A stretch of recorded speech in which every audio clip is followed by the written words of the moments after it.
Once again, good evening, everyone. Welcome to Rensselaer and Houston Fieldhouse for tonight's ECAC matchup between the Crimson of Harvard University and your Engineers of Rensselaer. Let's meet tonight's starting lineups. First, the visitors from Harvard, starting in the goal, number 35, Michael Lackey. At left defense is number 25, Wiley Sherman. And at right defense, number 2, Riley Walsh. The starting forwards for Harvard at left wing, number 11, Benjamin Solon. At center for the Crimson, number 19, Jake Horton. And at right wing, number 44, Michael Floodstrand. The rest of the Harvard Crimson and their head coach, Ted Donato.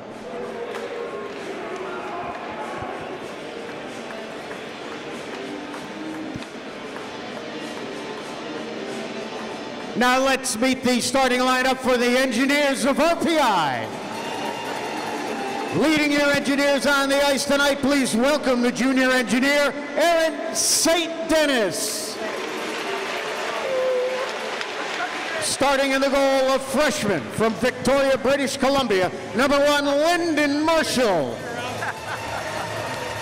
At left defense, a sophomore from St. Paul, Minnesota, number 3, T.J. Samek. At right defense, a sophomore from Toronto, Ontario, number 24, Will Riley. Starting forward line for the Engineers, at left wing, a sophomore from Walding, Austria, number 18, Max Reisinger. At center for the Engineers, he's a sophomore from Mississauga, Ontario, number 16, Jacob Hayhurst. And at right wing, a junior from Qualcomm Beach, British Columbia, number 11, Evan Tyrannies. The rest of the Engineers, their head coach is Dave Smith, assistant coaches Nolan Graham and Dan Jewell. Now we ask you to please rise, direct your attention to the area right in front of the penalty box where Ms. Allie Crowley Duncan will sing the national anthems of Canada and the United States of America. Oh, Canada, our home and native land, true patriots love in all thy sons command. With growing hearts we see thee rise, the true north strong and free. From far and wide, O Canada, we stand on guard for thee. God keep our land glorious and free. O Canada, we stand on guard for thee. O Canada, we stand on guard for thee.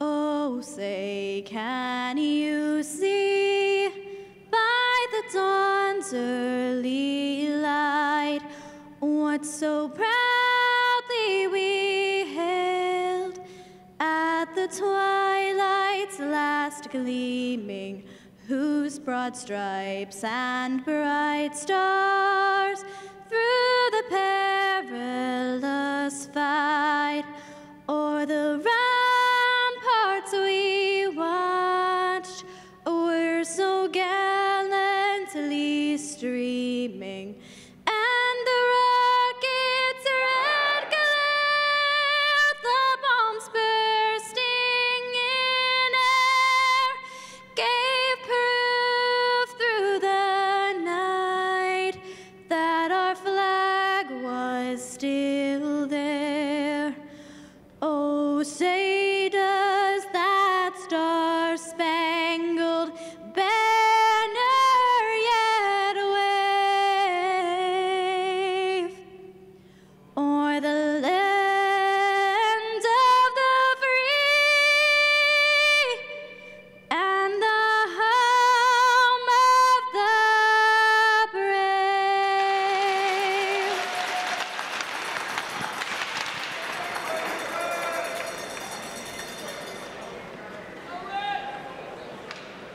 On the call from Houston Fieldhouse, RPI and Harvard getting set to do battle. Before we get started with the first period, we'd like to thank the Rensselaer Union. They provide the funding for WRPI and all the club-related activity of the Institute, including WRPI's coverage of RPI hockey, football, and baseball. Just a reminder, WRPI is on the World Wide Web. Point your browser to WRPI.org. And you can pick up WRPI's broadcast 24 hours a day and 7 days a week. As long as WRPI is broadcasting, we provide that broadcast on our internet feed. Once again, there's WRPI.org. Yes, and the Engineers have quite the task ahead of them, going up against recently named to the Olympic team Ryan Donato, the top-line center of the Harvard Crimson. He has points in his last 14 games, and he leads all of the NCAA in points per game with 1.57 points per game. Another name to note is Adam Fox, who is coming off a strong showing at the World Junior Championships, where he was named by Team USA one of the top defensemen on the team. I believe the top defenseman. Puck has been dropped here at the Fieldhouse. The Engineers skating from right to left across your radio dial here in the first period. As both teams start with their top lines. Engineers moving forward through the neutral zone. Moving forward with it is Hayhurst. He coughs it up, and it's back out for the Crimson. Here comes Jake Horton into the RPI end. Has it taken away from him by Samek. Samek tries to get it, thread the needle. He's intercepted by Solon. And that puck is going to end up out of play for our first whistle of the game. Just 30 seconds into this one, no score between RPI and Harvard. And that's a defensive pairing that I like for the Engineers. You got TJ Samek and Will Riley, both big guys, but TJ Samek, more of a defensive style defenseman, as you can see on that last play with that poke check to get the puck off the stick. Face off in the RPI end, won by the Crimson. Colton Kerfoot brings it down deep. He centers it, and it's right in front of the crease, and just pouncing on that one is Lyndon Marshall. Smart play there by Marshall, seeing that Matt Harris dropped a stick, just giving him time to pick his stick up. Forward lines for the Engineers tonight: Victor Liljegren, Brady Whiffen, and Patrick Polino on the top line, Emil Orval, Billy Jerry, and John Richard on the second line.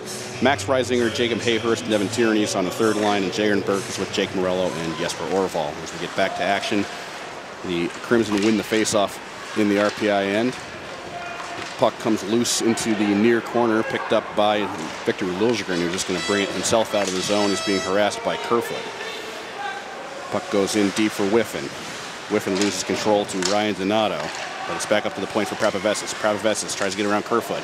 Uses some nice moves, takes a shot. That's saved by Lackey, as Liljegren was right there on the doorstep but couldn't corral it. Now Liljegren has it behind the Harvard net. He's trying to keep the puck away from the defender, just kind of leaves it off for Prapavesis, and now Polino cuts to the net, takes a shot that goes off to the side of the cage. And Prapavesis is going to try and pick it up. He has Bogman there, trying to get it away from him. And now Harvard controlling, and they bring it out into the neutral zone. Moving forward with it is Ty Pelton-Bice. Pushes the backhand, takes a shot. That might have gone off the toe of Lyndon Marshall into the corner. And RPI is able to control it. Wilson tries to backhand it out, but it's kept in by Pelton-Bice. Ty Pelton-Bice, the freshman, or sorry, sophomore out of Madison, Wisconsin, gives it up for Dombrowski, who takes a shot that's blocked by the Engineers. Wilson battling forward in the corner now. It's going to be lofted out of the zone by John Richards. And going back to collect it is Harvard. Marino. It's up for Krusko. His pass is up for Ty Pelton-Bice, who brings it in, takes a shot wide of the cage. Now a turnaround shot goes through the crease over to the far side of the ice. Bringing it out of the zone now is Patrick Polino. I'm sorry, that was Jesper Orval, who lost control near the Harvard bench. Now with it, his own end is Riley Walsh, freshman from North Falmouth, Massachusetts. Harvard's going to shoot that one into the RPI end. Lyndon Marshall pokes it to the near side. Picked up by Walsh. Walsh takes a shot to traffic, and that's saved over to the left by Marshall. Back up to Walsh. Walsh fans on the shot, and it's just poked out of the zone by Burke. Burke picks it up, and he's going to backhand it into the Harvard end. Crimson pick it up along the far boards. They'll just loft that one out, and TJ Samek is the first on it for the Engineers. Samek passes ahead for Jesper Orval. Now for Morello. Morello gains the zone. Takes a shot, goes high, and ends up on the stick of Will Riley along the far boards. Kept in again by Jaron Burke, who sends it in deep, where it's picked up by Jake Horton. Now behind his own net is Adam Fox, who's just returning to the Harvard lineup for the first time since his bronze medal winning journey with the U.S. junior team. Fox brings it to the red line. Has it up for Horton, back to Fox, who can't control the pass and ends up with TJ Samick. Samick at the red line will dump it in, and it's picked up now by Tierney's. Evan Tierney's looking up. Shot by Riley is saved by Lackey to the near boards. Now shot by Samick goes just wide, and looked like Hayhurst was originally looking for an opportunity to curl it around, but he passes up for Samick. Now Samick takes a shot that goes off the shins of Tierney's, but now it's on the stick of Hayhurst over by the Zamboni door. He loses control of it, but for Benjamin Solon. Solon brings it into the zone just onside, and he goes back at it deeper for Michael Floodstrand. Floodstrand in the near corner. And he's going to just go ahead and pass it back to Ryan Donato. Donato back up for Floodstrand, but that's intercepted by Tierney's. Good move there by the RPI junior. And now Hayhurst fighting for it, goes down in a battle with Marino, and that allows Harvard the opportunity to break out of their own end. Floodstrand up to the red line. He sends it in, and we have a whistle. And we're going to see the face-off come back outside of the RPI zone. 15:22 left in the first period. No score between RPI and Harvard. And another good defensive play there by Samick to take the puck off the stick of Adam Fox a few moments ago.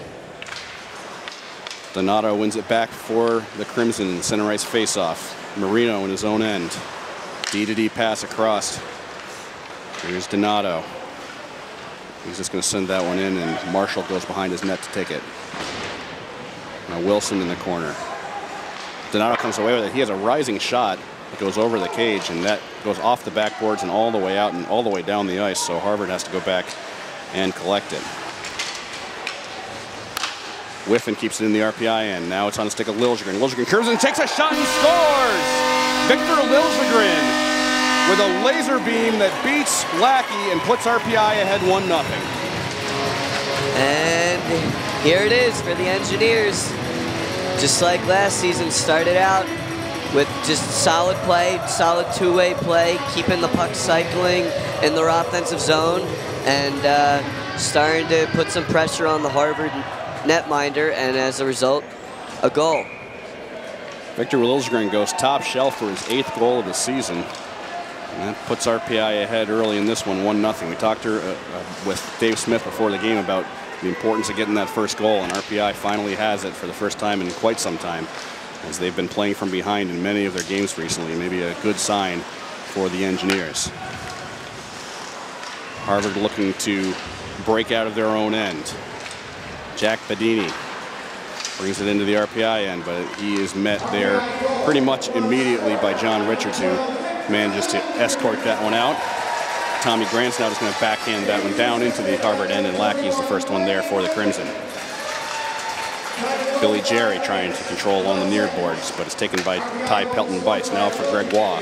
Back to Pelton-Bice, who takes a shot, goes just wide of the net, over into the far corner. Eddie Ellis now for Harvard on the far boards. Up for Bogman, now back to Adam Fox. Fox back to Bogman at the point. Bogman takes a shot, that's right into the glove of Lyndon Marshall. The Engineers are, all the Engineers are skating defensively well. They're staying on their men. They're not letting them get open through or getting lost on the ice. Responsible play by the Engineer defense. So far the scoring as listed at 5:12 of the first period, an even strength goal by Victor Liljegren with his lone assist right now to Brady Whiffen, but I think we can expect at least one more to be added to that. We'll keep an eye on it as we get back to action in the RPI end. Morello sends it for Prapovestis, who sends it deeper towards the Harvard end, rather. That's picked up by Ellis instead, and now RPI will have to regroup. Here's Wilson, brings it across the red line. He's going to dump it in on Lackey. He's just going to kind of keep that one stopped down. Maybe a little bit more dangerous than he wanted it to be, but Harvard's able to bring the puck out anyway. Here is Floodstrand. Just kind of drops it off in the RPI end, and it's picked up by Wilson behind the RPI net. Jared Wilson moving forward now. Briefly intercepted by Jake Horton. And now the Crimson control in their own end. Fox over to Marino. Now Solon As it crossed for Horton. Now shot by Solon, went off of a body and deflected up and out of play. Yeah, that was the stick of Mike Prepivestis, again staying right on his man and not allowing a clean shot to come off and out at Marshall. 12:52 left in the first period. RPI with a 1-0 lead. The goal coming off the stick of RPI senior Victor Liljegren. As we have a face-off coming up to the right of Lyndon Marshall. And it's won back by the Crimson. Shot by Zur Gossage is pushed aside by Marshall. And now a headman pass looking for Liljegren is intercepted by Dombrowski, but Engineers still coming forward with it. Brady Whiffen able to get off a close range shot that gets pushed off by Lackey. And now here comes Harvard the other way. Zur Gossage trying to get it away from the Engineers. He is unsuccessful. And now here comes Liljegren into the Harvard zone. He's just going to push it past Marino. Battle of number 12s behind the net. Harvard comes away with it. Kerfoot with a cross-ice pass for Donato. Donato moving forward quickly. Donato with a nice move trying to get around Prepivestis, but Prepivestis stays in front of the man and the puck. Some good work by the RPI senior to keep Ryan Donato at bay. Harvard still with it in the RPI end. A quick shot, that goes through the crease. That shot from near the point by Wiley Sherman. Now Prepivestis behind his own goal line. Has it up for Polino. And the Engineers look a little bit gassed, maybe need to get themselves a line change, but Harvard quickly moving the other way with it. Bedini takes a shot that goes just to the side. RPI definitely in bad need of a line change at this point as they loft it up and out. And we're going to say a hand pass on the Crimson, so the faceoff is going to come up in the Harvard end. That was a really timely call for the Engineers who needed a line change badly. Yes, and Mike Prepivestis not letting the fancy skill of Ryan Donato get into his head. Donato attempted a spinorama near the left side of Marshall, and Prepivestis simply stood tall with him and knocked the puck off his stick into the corner. Face-off won by Hayhurst, but it goes nowhere as the Engineers are able to keep it. Now a breakaway opportunity for the Harvard Crimson. The shot is saved by Marshall. That was a quick developing play that was a breakaway for Benjamin Solon, the freshman from Madison, Connecticut. Yeah, it started with a little, just the puck sort of bounced off of Matt Harris's stick, and he tried to dump it into the zone real quick, but Solon got the puck and was able to skate out all the way through the neutral zone with a ton of speed and get his shot off at Marshall. But Marshall's been good on the breakaways. Harvard did a great job there of jumping on a miscue at the point, and that can lead to odd man rushes and breakaways for sure. As the Crimson control the face-off in the RPI end. Behind the net is Jack Donato playing in his first collegiate game. Shot from the near side by Frederick Gregoire gets blocked. And now the puck is on the stick of Adam Fox back by his own end. Engineers collect it, and now here comes Jack Donato, the freshman. Gets taken down behind the RPI net and up for Fox. Here is Prepivestis trying to get it out, and he's successful. Headman pass is tipped into the zone by Emil Orval. And as Bogman back for Harvard to collect it and send it out of the zone. Puck comes free to the RPI side. Samick has it along his own blue line, tries to get it past Kerfoot. Now he shovels it off to Jerry, who moves across the RPI logo. Jerry into the zone, pulls up, trying to get himself around John Marino. He is unsuccessful. Now 2-on-2 come the Crimson the other way. Ryan Donato hasn't moved off of his stick and behind the RPI net, Zur Gossage. Now Marino by the point takes a shot that is blocked by TJ Samick. He's just going to loft that one all the way down the ice, and will be icing on RPI. 1-0 RPI with 10:05 left in the first period. Yes, and Harvard's starting to take advantage of some offensive zone time, starting to get some open shots at the point, and that's not what you want if you're the Engineers. You got to cover the points if you're the Engineer forwards. Billy Jerry wins the faceoff, but first on top of it is Nathan Krusko. He moves the puck through the crease. Now Bedini over in the far corner, trying to get himself around Jerry. He loses an edge, goes down. And a couple of shots, bouncing puck around in front of the crease, but it's quickly whipped out, and Victor Dombrowski, the junior from Coquitlam, British Columbia, is the first on it for the Crimson. Bringing into the zone is Ty Pelton Bice. He goes down, penalty coming up on RPI. Harvard controlling behind the net, and it goes onto the stick of Richards. We're going to see a penalty coming up on TJ Samick. Holding is the call.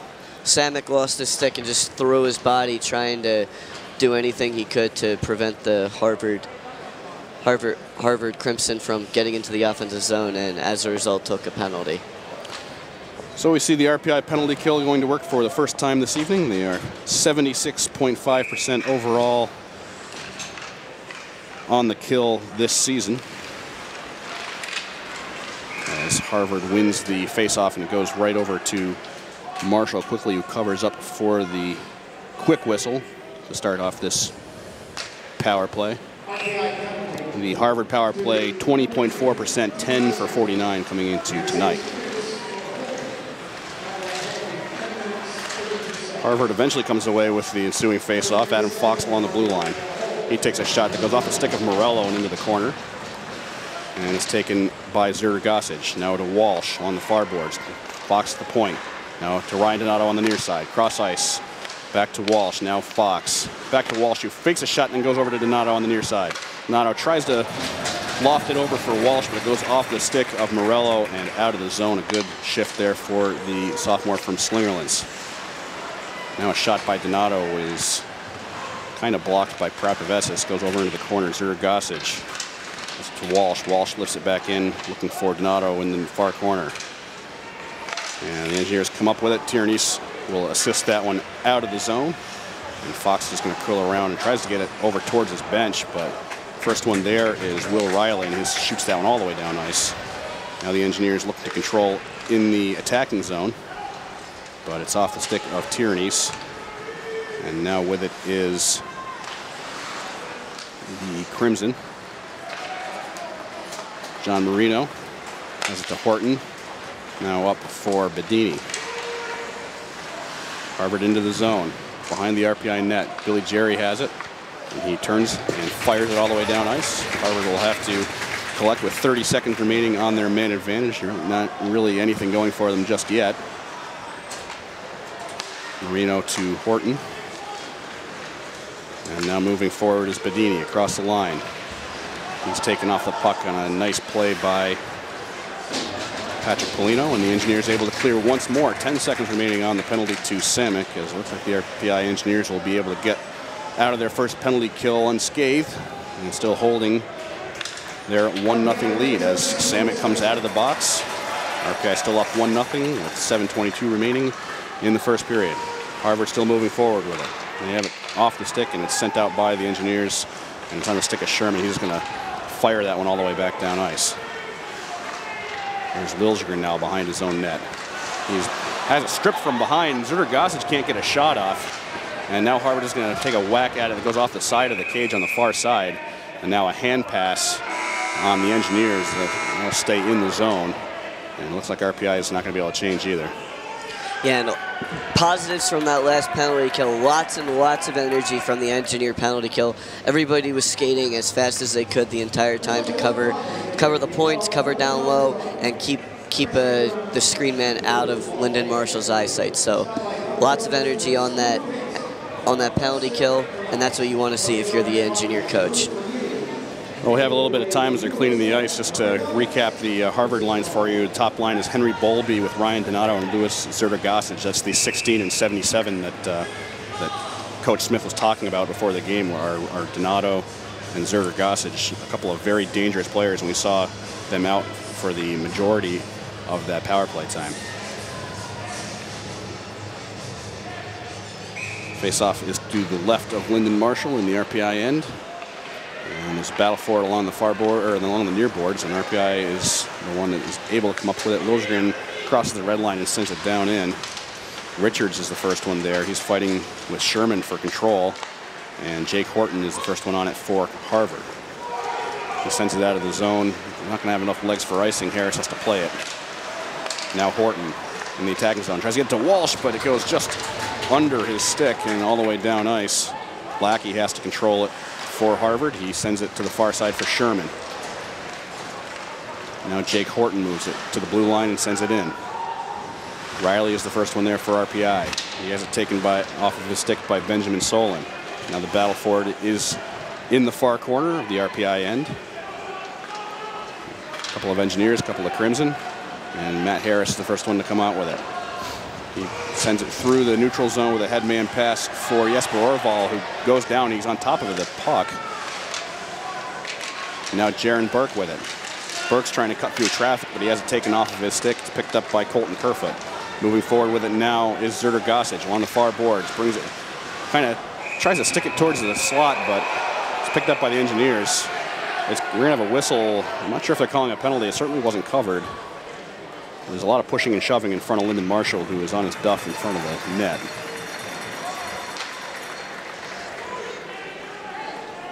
Jaron. There is a cross-checking call coming up, and I believe it's going to be on the Crimson as Colton Kerfoot is making his way over towards the box. The sophomore out of West Vancouver, British Columbia. Puts his team on the penalty kill for the first time this evening. Harvard with a strong penalty killing unit, 87% for the season. The Engineers on the power play this year, 13.2%. That is 12 for 91 overall, 52nd out of 60 in the country are the Engineers on the man advantage, which is certainly a far cry from where they were last year when they finished 8th in the nation on the man advantage. But really a golden opportunity now for RPI with the man advantage and the 1-goal lead. Yes, and another thing to note that for those of you that like these stats, whenever a Swedish player has scored for the Engineers this season, they have won the game, and so except for on Saturday. Yes, yeah, but that was broken on Saturday. Victor Liljegren scored a goal on Saturday. RPI was looking good for the win, but wasn't able to come away with it. Well, they're 3-5-1 overall when a Swedish player scores, but they are 3-15 overall, 3-15 and 3 overall. So every game they've won, a Swedish player has scored in it. So take it as you will, Engineer fans, but congrats to Victor Liljegren on his goal tonight. Also worth noting that the Engineers have been able to keep Harvard from scoring a goal at Houston Fieldhouse for over 150 minutes. Harvard has actually been shut out in back-to-back games here on the RPI campus. Back on December 5th, 2015, it was really a great game, a 0-0 tie as Jason Kasdorf stopped 43 shots in that one. And then last year, Chase Perry turned in a 41-save effort in order to pick up a big win, upset win over the Harvard was ranked 2nd in the country at the time. That was a game I'm certainly never going to forget. It was my daughter's very first RPI game. Back to action as RPI wins the face-off. They are on the power play. As the puck comes to the near side, and Zerder Gossage is going to get that one out for Harvard. Goes down ice and picked up by Lyndon Marshall. It's about 20 seconds into this man advantage for the Engineers. Already a little bit of a change-up for the Crimson. Bringing it forward for RPI is Jared Wilson. Wilson gets to the red line. Tries to move around Marino at the blue line. He sends it in, picked up by Sherman.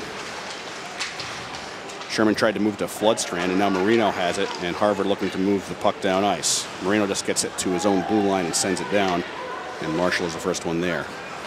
He had Horton on top of him, but he's able to get it to Tierney without much of a problem. And back come the Engineers, 1:07 remaining on the penalty to Kerfoot, and a bad pass. That one looking for Brady Whiffen, and the Engineers will have to go back even deeper to regroup. RPI really hasn't gained the zone here on this power play opportunity, and it's a little bit over half done now. Will Riley bring it up ice for RPI. He brings it in himself, gets himself around the defender, pulls up near the Zamboni door. Now along the far board, still with Riley. Riley drops it off. Now back to Riley, who takes a shot. That's blocked by Marino, but it's picked up by, I think that was Emil Orval, who whipped one on net and was saved aside by Lackey. Harvard picks it up and sends it out of the zone. Riley is there to stop it on the RPI logo. Brings it to the red line and sends it in. Prapavesis goes deep to collect it, and he leaves it for Hayhurst. Hayhurst can't control it, and Harvard sends it out of the zone again with 13 seconds left on the Kerfoot penalty. RPI maybe with time for one more rush. Tipped into the zone by Emil Orval. Walsh is going to try and fire that one around. Prapavesis keeps it in on the near side. Hayhurst tries to get around Zerder Gossage as the penalty expires. Back to full strength. Both teams are 0 for 1 on the man advantage. Hayhurst curls around on the near side, looking to get away from traffic. Prapavesis now sends it deep, but it's on the stick of Ty Pelton-Bice. Pelton-Bice is going to send that one out. It's off the stick of Emil Orval, so there's no icing on this as it goes all the way down ice. Now Prepivestis on top of it. Over for Emil Orval. His pass to Jerry is a little bit too hot, and it's Dombrowski who comes away with it. Now Harvard looking forward. Jerry Gossage gets through. Shot coming by Donato, and it's kept out of the net by Marshall. Still loose in front, and Billy Jerry is the first on top of it. He's just going to put that one off the boards and out of the zone. In fact, that ends up in the Harvard penalty bench. And that's unfortunate for RPI, as I think that's going to bring the face-off maybe back into their own end. The officials are trying to decide, and they're going to have it, the face-off coming to the left of Lyndon Marshall. Your officials for tonight's game, Douglas Place Jr. and Tori Mazzola. The referees, linesmen, are Jason Shaddy and Mike Roble. Yes, and that's just some weird physics that Billy Jerry didn't account for.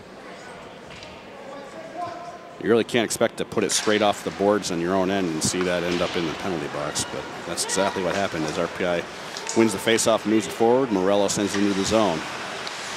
Dombrowski tries to get it out, kept in by Samick. Samick on the near boards, pushes himself away from Krusko. And now Badini for the Crimson gets it out and up for Krusko. Krusko across the line. He tries to drop it off, but he's interfered with by Will O'Reilly with some good stick work, and RPI moving back the other way with it now. Billy Jerry to the red line. Tries to send it deep, but Fox is able to glove it down to himself. Fox across for Bogman. And Floodstrand is just going to tip that one into the zone, picked up by Jared Wilson. Wilson goes down in front of Solon. And now Prepivestis is trying to work it out, but it's kept in by Fox. Fox looking up. He takes a pass over for Floodstrand. His shot's blocked by Liljegren and pushed out of the zone as that broke Liljegren's stick. Harvard has to bring it back all the way behind their own cage. This is Walsh. Now over to Horton. Horton moving forward. Not a whole lot of forecheck pressure by the Engineers, and Fox is just going to lift that one in. Now a quick shot is saved by Marshall, as not really a high percentage shot by Solon, but he took it nonetheless. And we get a whistle with 1:39 remaining in the first period. RPI up 1-0 on Harvard. Yeah, nice job by Victor Liljegren on that last play to cover the point and he then was able to block the shot that sprung Polino for the chance at the other end. Shots on goal in this one are 12-4 in favor of Harvard, but it is RPI holding the one-goal edge, as the face-off in the RPI end is controlled by the Crimson. Zerger Gossage battling with Grant along the far boards. Coming to help out is Colton Kerfoot. And Grant's able to just kind of lift that one out. An opportunity for RPI almost there, as Reisinger tried to move it near the Harvard blue line, but now it's Walsh moving the other way with it. He brings it into the attacking zone. Riley Walsh centers it for Zerger Gossage, but it goes under his stick. Now the Engineers looking to break out the other way. Nato is offside, so he has to let it run, and Riley picks it up for RPI in his own end. Will Riley turns back for Grant. Tommy Grant gets it to Orval, who loses it off of his stick. Now Harvard going the other way with it. Weak shot by the Crimson, ends up being backhanded out by Riley, and another shot off the near glass, this one time ending up in the RPI bench. So another rough clearance attempt by the Engineers ends up with a face-off in the defensive zone. Yes, but the Engineers are doing a good job in the defensive zone, sticking to their men.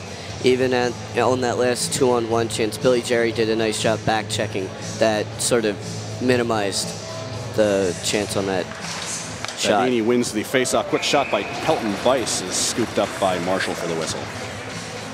And Marshall has looked strong here tonight, facing 13 shots so far in the period, staying square to the man with the puck. Badini and Billy Jerry to do battle in the face-off circle once again to the left of Lyndon Marshall. And Badini's going to get tossed, and in comes Pelton Bice. Harvard wins the face-off. Badini leaves it for Fox. Fox walking in, looking into the slot, and a backhanded opportunity by Marino is blocked by some stick work by the Engineers, and Emil Orval is just going to lift that one out and into the neutral ice area. Marino is being chased down by Emil Orval. Along his own blue line, sends it for Fox. Fox brings it across the logo. to the blue line. He's being harassed by Jerry. He centers it, but the only one there is Prapavesis, and he's just going to push that one back out to center. Good possession by Harvard throughout this first period, but they don't have any goals to show for it with 5 seconds remaining. Gets pushed deep. Now a bouncing puck in the slot is saved by Marshall, and he holds on for the whistle with 1.3 seconds remaining in the first period. Yes, and the Engineers are becoming a little passive here in their own zone. It looks like they're just trying to get to the end of the period, just constantly clearing the zone and then not forechecking too much. So if you're the Engineers, you want to go back in the locker room and re-emphasize that energy. You want to get back on top of the puck. Possession is certainly something that Harvard has not lacked in the opening 20 minutes, but they've been able to put some shots on the board, but no goals just yet. As the faceoff coming up to the right of Lyndon Marshall to close out this first period. Puck is on the ice. The horn goes, and RPI takes a 1-0 lead into the second period. Yes, so the Engineers take a 1-0 lead to go into the second period, but the Harvard Crimson are definitely not happy about it, and they've been pushing ever since the Engineers had that goal. Even on the Engineer power play, they were not able to get set up cleanly in their own zone. And so the Crimson are definitely going to be pushing back. If the Engineers want to end this game with a win, they're going to need to push back just like they did in the opening minutes. Harvard has now gone 162-53 without scoring a goal here at Houston Fieldhouse. RPI will be looking to maintain that. It's certainly a tall order as RPI has given up 3 or more goals in 7 of their last 8 games. So they've had a hard time keeping the puck out of the net lately, but certainly a good start to this contest for the Engineers as they look to get themselves back to their winning ways. But still a long way to go and only a 1-goal lead for the Engineers. We'll take a quick timeout and we'll be back in just a few minutes with your first intermission. Your score after 1 period of play is RPI 1 and Harvard 0. You're listening to live coverage of Engineers hockey on 91.5 FM WRPI Troy.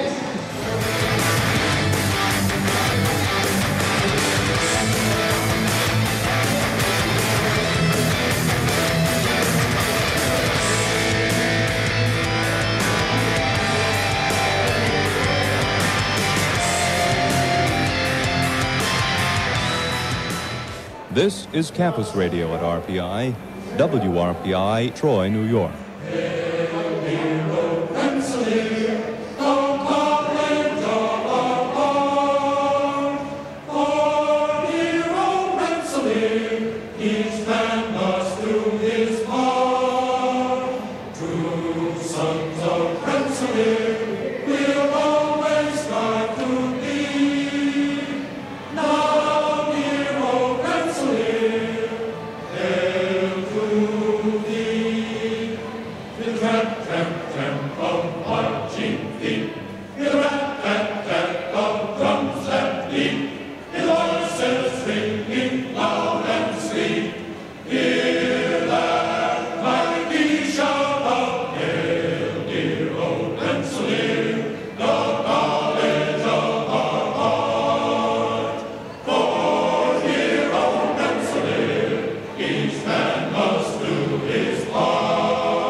Somewhere around the world.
Fieldhouse for our first intermission of tonight's contest between RPI and Harvard. The score after one period of play is RPI 1 and Harvard nothing.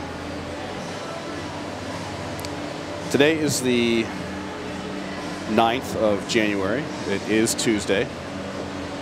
RPI seems to be getting these random Tuesday / Wednesday games these last couple of years. We've had two in the last 2 months, as the game against New Hampshire here at the Fieldhouse was also, I believe, on a Tuesday or a Wednesday. It was a Wednesday. Wednesday, yes. Yeah. But it's not uncommon to see the RPI Harvard game broken out. That seems to, for whatever reason, naturally fall on one of the first 2 Saturdays of February, and the teams of the ECAC have long been willing to help out the Harvard Crimson as they move those games typically in order to allow them an extra day of rest before their game that following Monday in the Beanpot, which for the first time in close to 25 years, the Crimson are heading into the Beanpot this year as the reigning champions of the Beanpot, which only Northeastern has gone longer without winning it, which kind of underscores just how dominant BC and BU are, I suppose. Yes.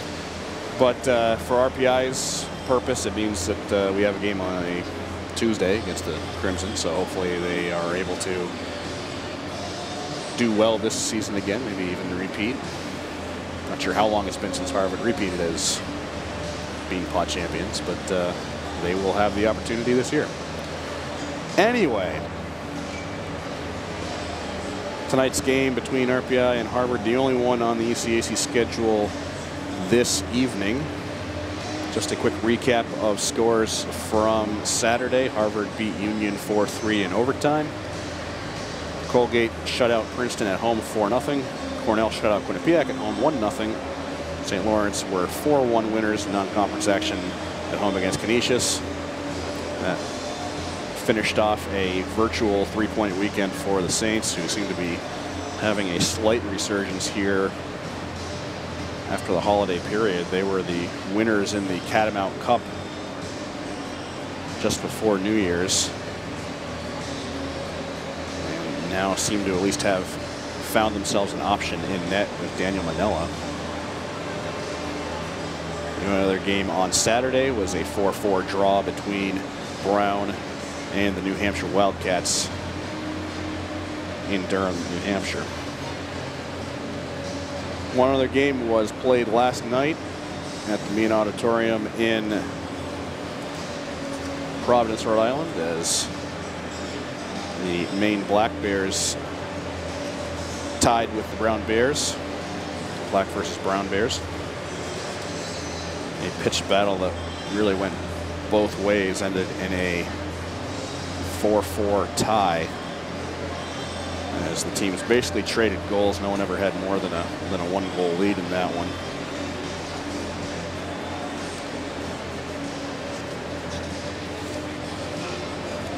Only the one game tonight, and then there's no more action until this coming weekend. RPI will be at home against St. Lawrence and Clarkson, which means that Union will be at home against Clarkson and St. Lawrence. Harvard and Dartmouth will be hosting Princeton and Quinnipiac this coming weekend, while Cornell and Colgate visit Brown and Yale. You'll be able to hear the RPI games on your home for Engineers Hockey, 91.5 FM WRPI Troy. And heading into that weekend, the Engineers are presently sitting by themselves in 11th as a consequence of their loss to Dartmouth, who they had been tied for with 10th, in 10th, I should say.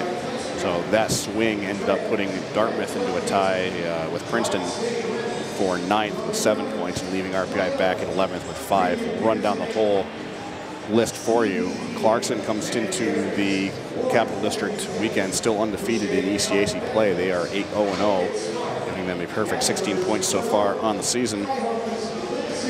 They are followed by Cornell and Union, who are tied for second with 14 points each. Big Red with 2 games in hand over the Dutchman. Harvard sits in fourth with 12 points in 9 games. They're 6-3-0 on the year. Behind them in fifth is Colgate on 11 points, so they do have a game in hand over the Crimson. Quinnipiac sits in sixth with 9 points in 11 games. Behind them are Brown and Yale, who both have 8 points in 10 games played this season. They're both 4-6 in ECAC play.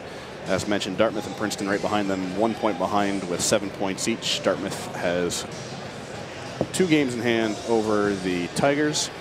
RPI alone in 11th with 5 points in 10 games, although they'll be looking to pick up 2 points in this one, which would move them into a 3-way tie for 9th with the Big Green and the Tigers.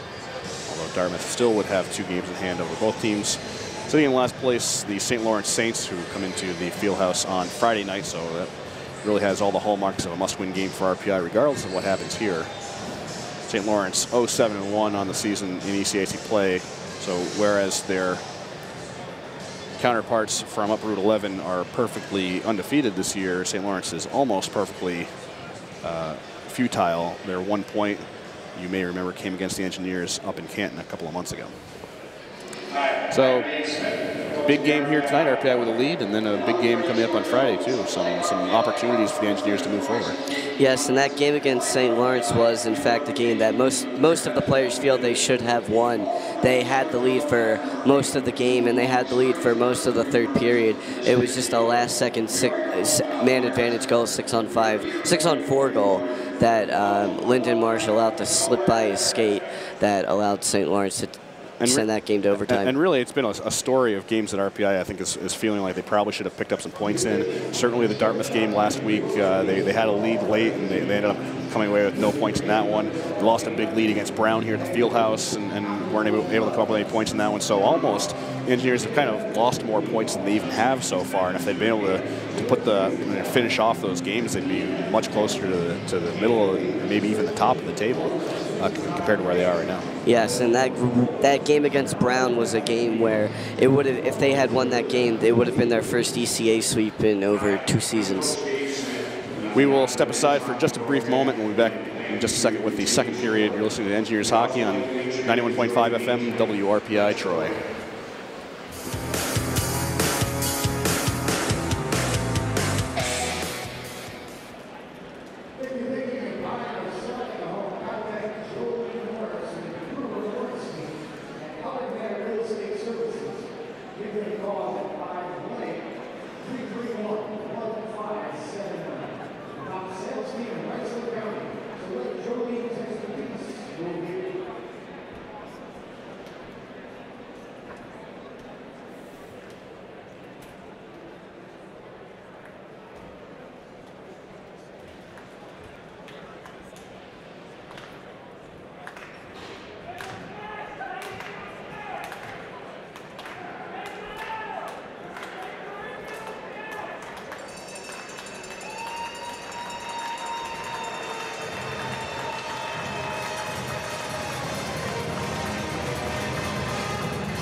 Polytechnic Institute in Troy, New York, as we prepare to bring you the second period of tonight's ECAC action between the visiting Harvard Crimson and the homestanding RPI Engineers.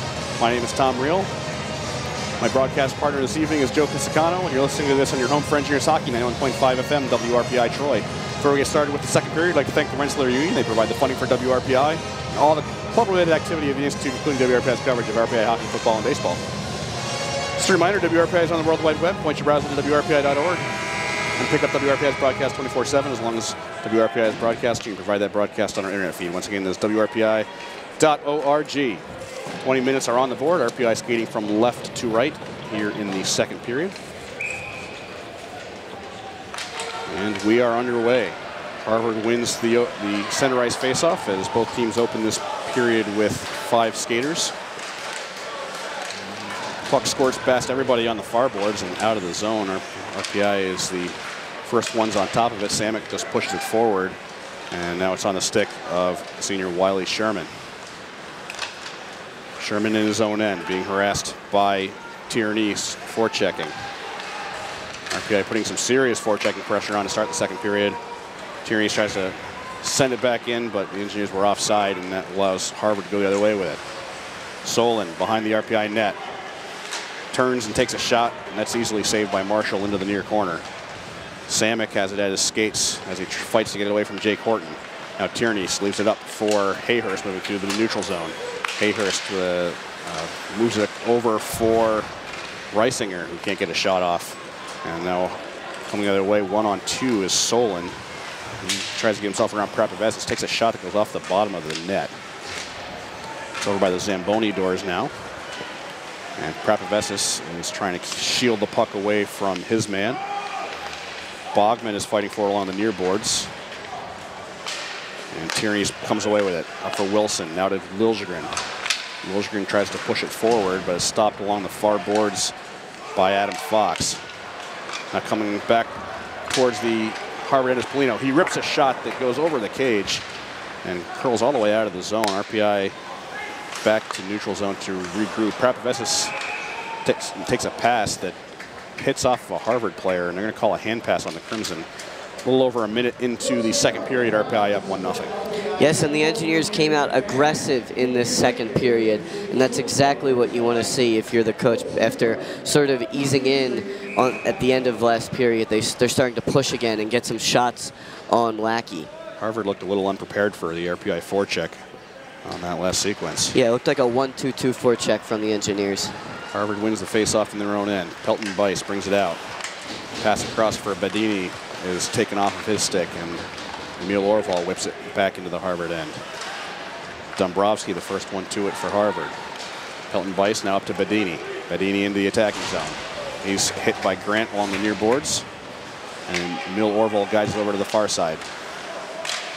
Now up to Marino at the point. He's going to try and push it a little bit deeper.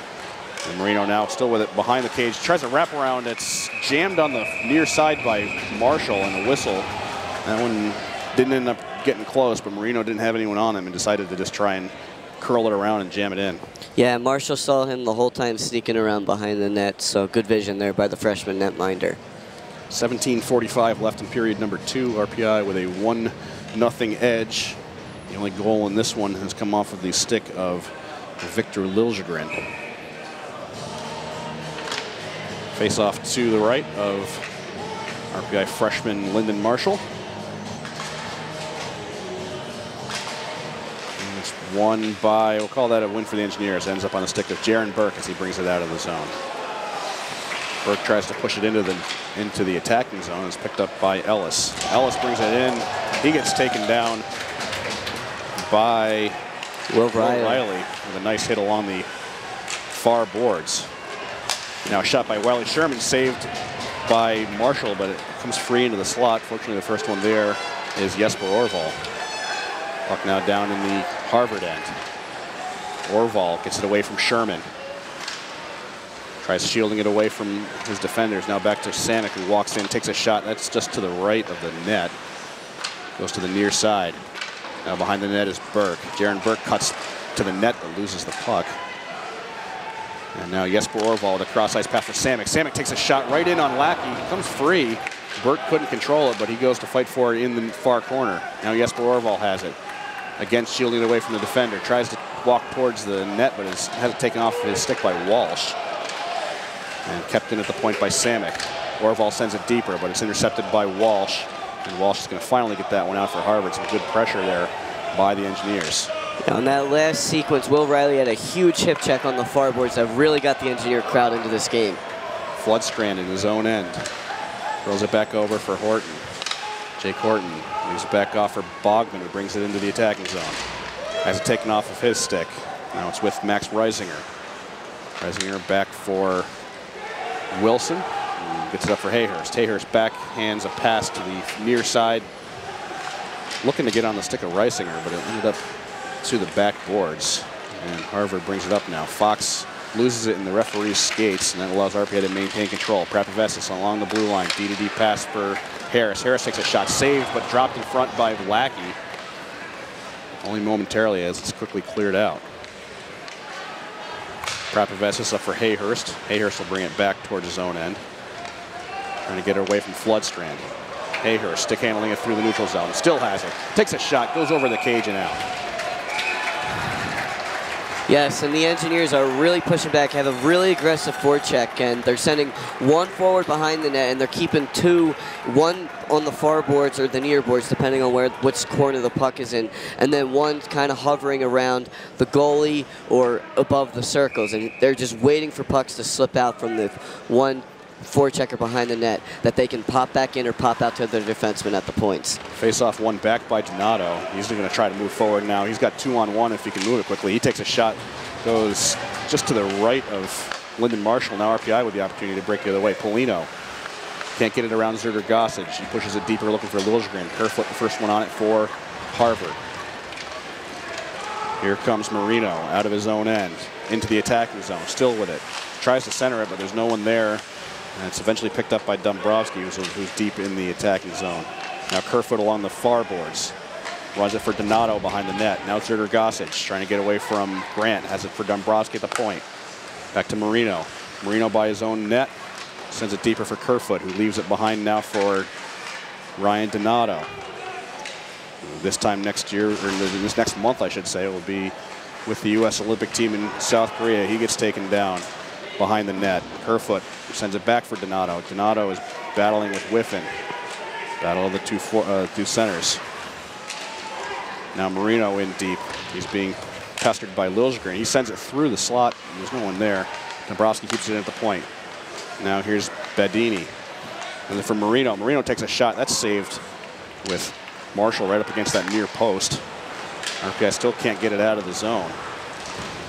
Pelton Bice with it along the far boards. RPI, or the Crimson, have been able to make a full change. RPI now getting it out. Here comes Richards along the near boards. He's going to try and waste some time as RPI gets their lines changed up. Richards now with it in the neutral zone. Has it back for Krapovessis, who's just going to ram that one down into the Harvard end. Behind the net is Emil Orval. He tries to center it, and a bouncing puck almost ended up on net, but it's quickly flittered away by Badini. Now the puck back in the slot. Emil Orval was going to backhand it towards the net. And a little bit difficult for Lackey to hang on to that one, but he is able to make the save. Just a good, quick shot by Emil Orval. Almost turns into a goal. An unexpected shot there from Orval that went into the breadbasket of Lackey, but it was a backhander that Orval released, and that's an entire freshman. That forward line is all freshmen: Billy Jerry, Emil Orval, and John Richards, and they've certainly hung with the top best of the Harvard Crimson tonight. Emil Orval celebrated his first collegiate goal last week against Dartmouth. I say last week; it was only a couple of days ago, and he was keen to get his second one right there, and was unable to fully surprise Michael Lackey as Harvard ices the puck almost immediately off of the face-off. So we'll have another face-off to the right of Michael Lackey. Morello settles in for the Engineers, and it's one back by the Crimson.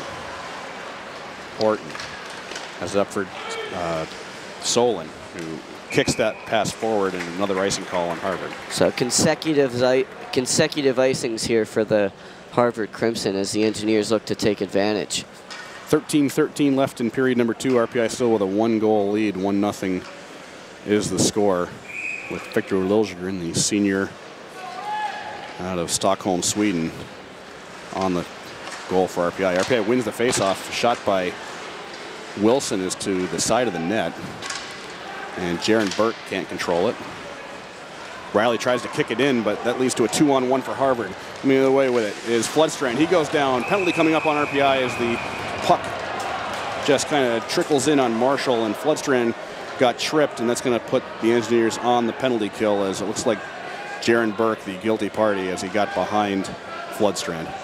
No, I believe Jared Wilson, who was defending the 2-on-1, just kind of went to the ice to try and hold his stick out and to take away the passing lane, and Kerfoot just went right into it, and as a result tripped. So they'll 2-on-1 was created when Riley was unable to keep the puck in at the point. He tried to kick it in. And that's one of the primary things that a defenseman must do, must keep the puck in at the blue line.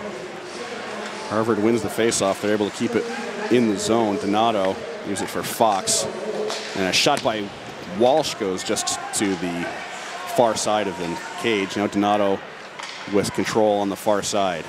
He sends it down low. Shot is saved by Marshall. Loose in the slot, and picking it up is Walsh. That was Pelton Bice with the near-term shot that was saved by Marshall. Now Pelton Bice along the far boards, and it's going to be sent out of the zone by the Engineers. So the first clearance on the penalty kill with 1:20 left in the penalty to Jared Wilson. A tripping call as RPI killing their second penalty of the game. As the Crimson look to move up ice. Ryan Donato brings it into the zone, gets himself around Samick. Puck now loose by the Zamboni door. Up to the blue line. Here is Walsh on the near side. Back for Fox, who loses handle on it, and this goes out. That's a rare miss by the sophomore as Harvard brings it in rather quickly, but not really much time to get much set up, and an easy save there for Marshall. That was a serious miscue on the part of Adam Fox. You really don't see him doing that. Yeah, a miscue there by Fox, but he recovered quickly and was able to immediately turn around and get it back into the Harvard Crimson zone, and they were able to get a sort of a mini 2-on-1 there as Will Riley had to come flying over from the right side of Marshall to the left side to defend that shot. 49 seconds remaining on the Harvard power play. They're able to come away with it after the face-off. Kerfoot along the far boards. From Marino back to Kerfoot. Penalty coming up on RPI. This is a dangerous spot now for the Engineers as Hayhurst comes over and touches. And we're going to see a 5-on-3 coming up for the Harvard Crimson. A really crucial moment in this game as they're going to have 31 seconds of 5-on-3 coming up. Yes, and the Engineer box is open.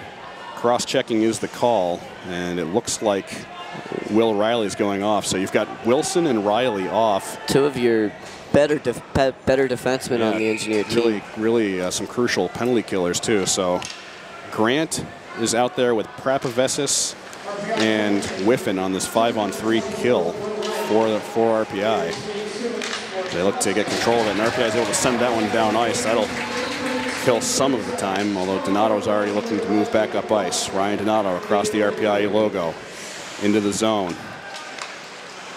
As for Fox, now Donato walking to the top of the slot. He sends it down low for Walsh, and the bouncing puck ends up with Fox. Some good pinching pressure from Harvard. Fox for Walsh down low. Walsh takes a shot, saved by Marshall. Tries to cover, but it's over back on the stick of Walsh. RPI now 5-on-4 as they get a player back. Puck pops up along the near boards, and Grant's trying to get it out, and it's finally shoveled out by Morello, who joined the play just after the penalty expired to Wilson. Just a reminder, you're listening to live coverage of Engineers Hockey, 91.5 FM WRPI Troy. Tom Reel, Joe Pisicano with you here on the call.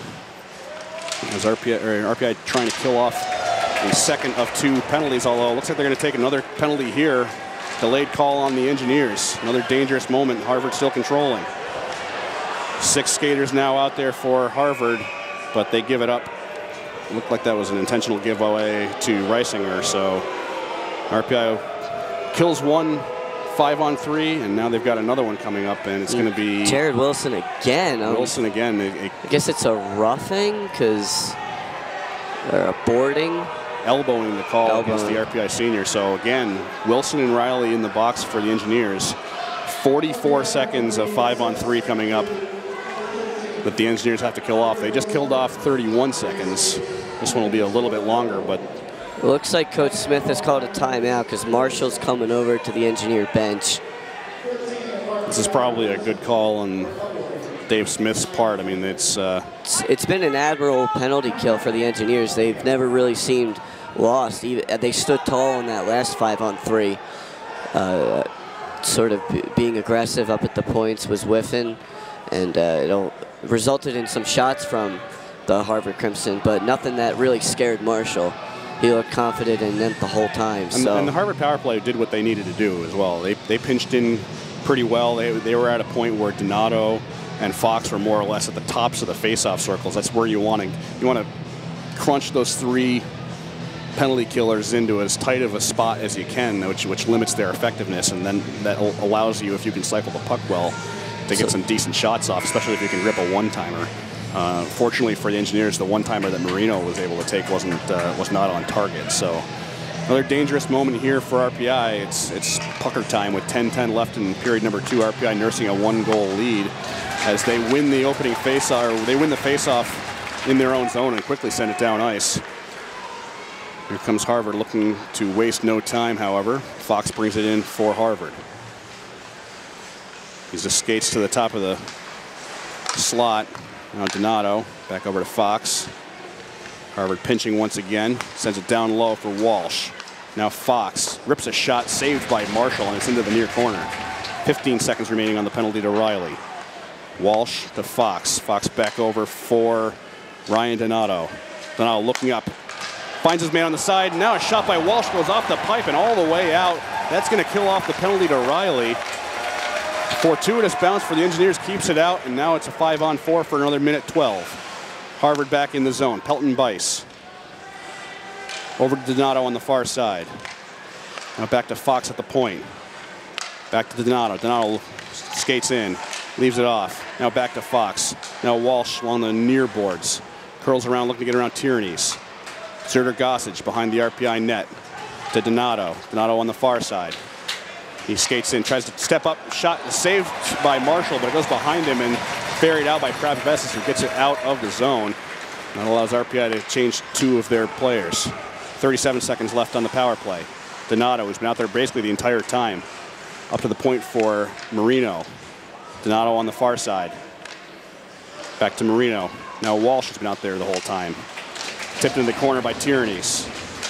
Now Samick tries to move it. Kept in by Marino, who pinches in on the far side.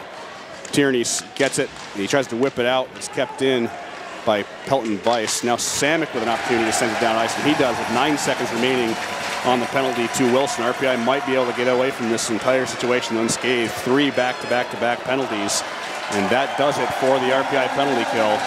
3 big kills for the Engineers, and they still have a 1-goal lead with about 8 minutes left in the second period. Big moment there for RPI. Can they take advantage with some momentum?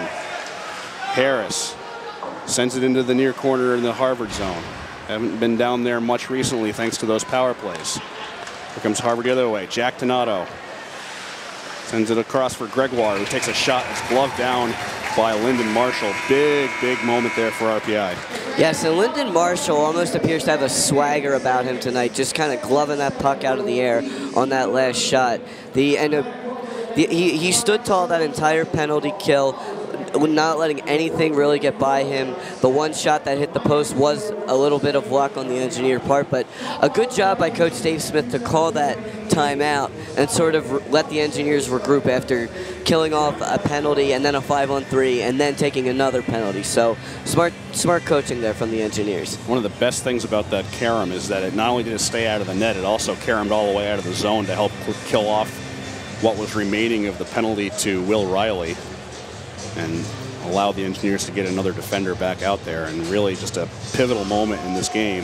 But if you're RPI, you still have to keep that momentum going in your direction, because a 1-goal lead is as precarious as they can get, and Harvard does not look bad out there. They're not playing bad hockey. That's not why they're losing this game. They have 23 shots on goal to RPI's 7, and this game could be, 3-0 in the opposite direction, but the RPI defense has done a great job in this one. Yes, and there's no way Coach Ted Donato is happy about not scoring on 2 5-on-3 opportunities. He's going to be pushing his kids. Face-off in the RPI end is won back by the Crimson, but they really don't control it much, and RPI able to get it out of the zone. Horton now with it for the Crimson.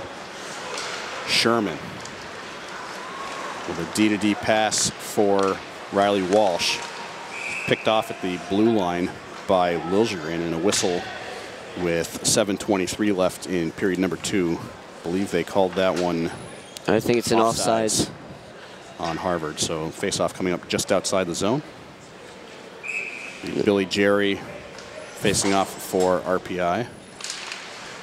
And Jerry wings it back to Grant, who shovels it to keep it away from Solon. Now Horton's going to send it down into the zone and picked up by Prapavesis. Sherman keeps it in for Solon. Solon takes a shot, goes just to the right of Marshall into the near corner. And Floodstrand is there. He's trying to get the puck away from Tommy Grant. Solon is there to help him out, and Prapavesis helps out for RPI. Prapavesis is the first one on it. Jerry sends it out of the zone and into the RPI bench. So once again, that's the third or fourth time this game that RPI has tried to clear it, but cleared it right into the bench. Yes, and so another offensive zone faceoff for the Crimson. And the Engineers have to clean up their clearing attempts a little bit.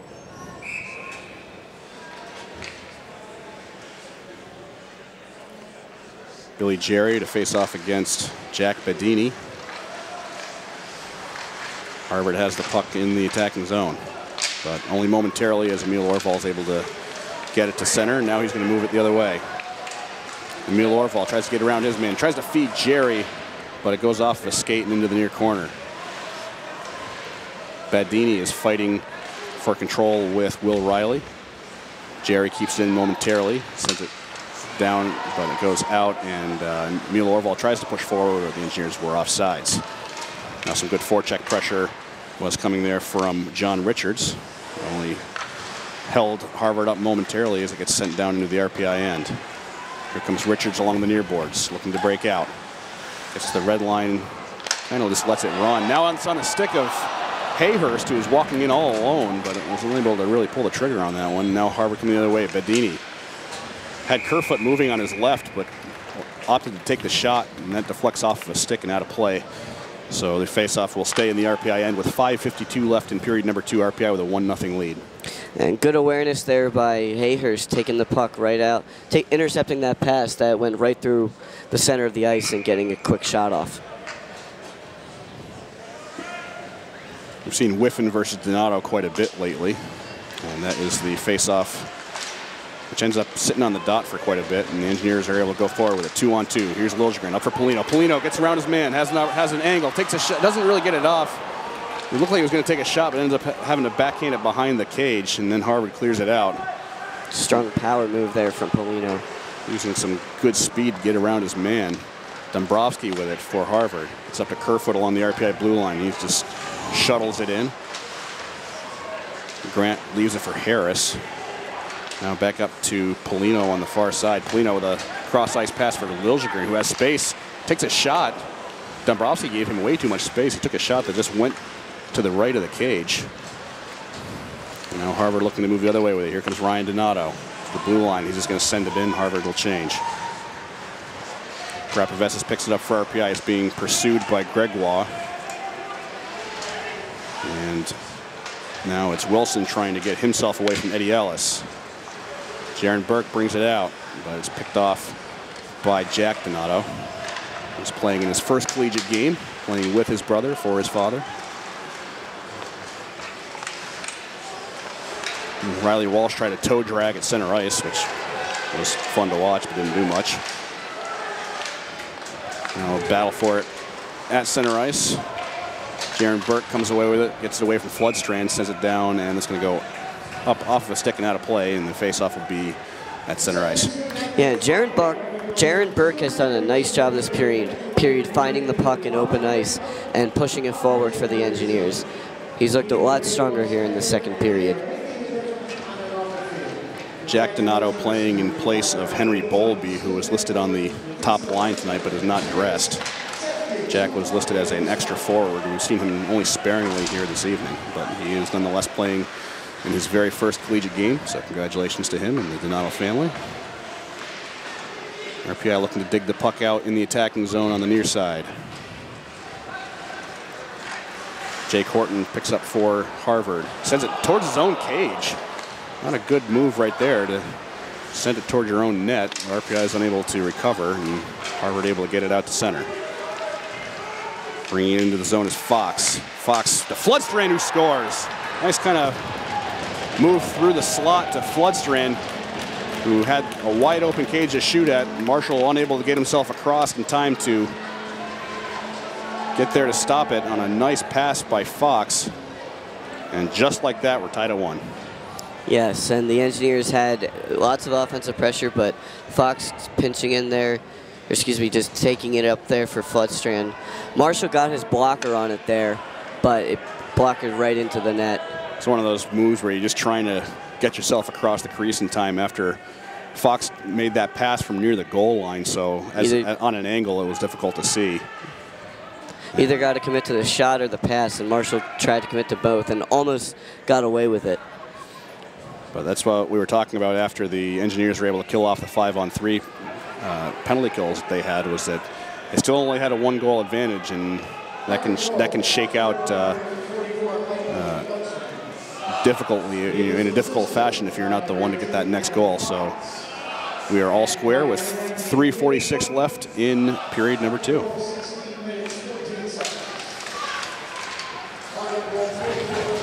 Engineers control the face-off at center ice. Richards sends it deep. Actually, Richards, I don't think didn't get a handle on it, so it's icing on the Engineers.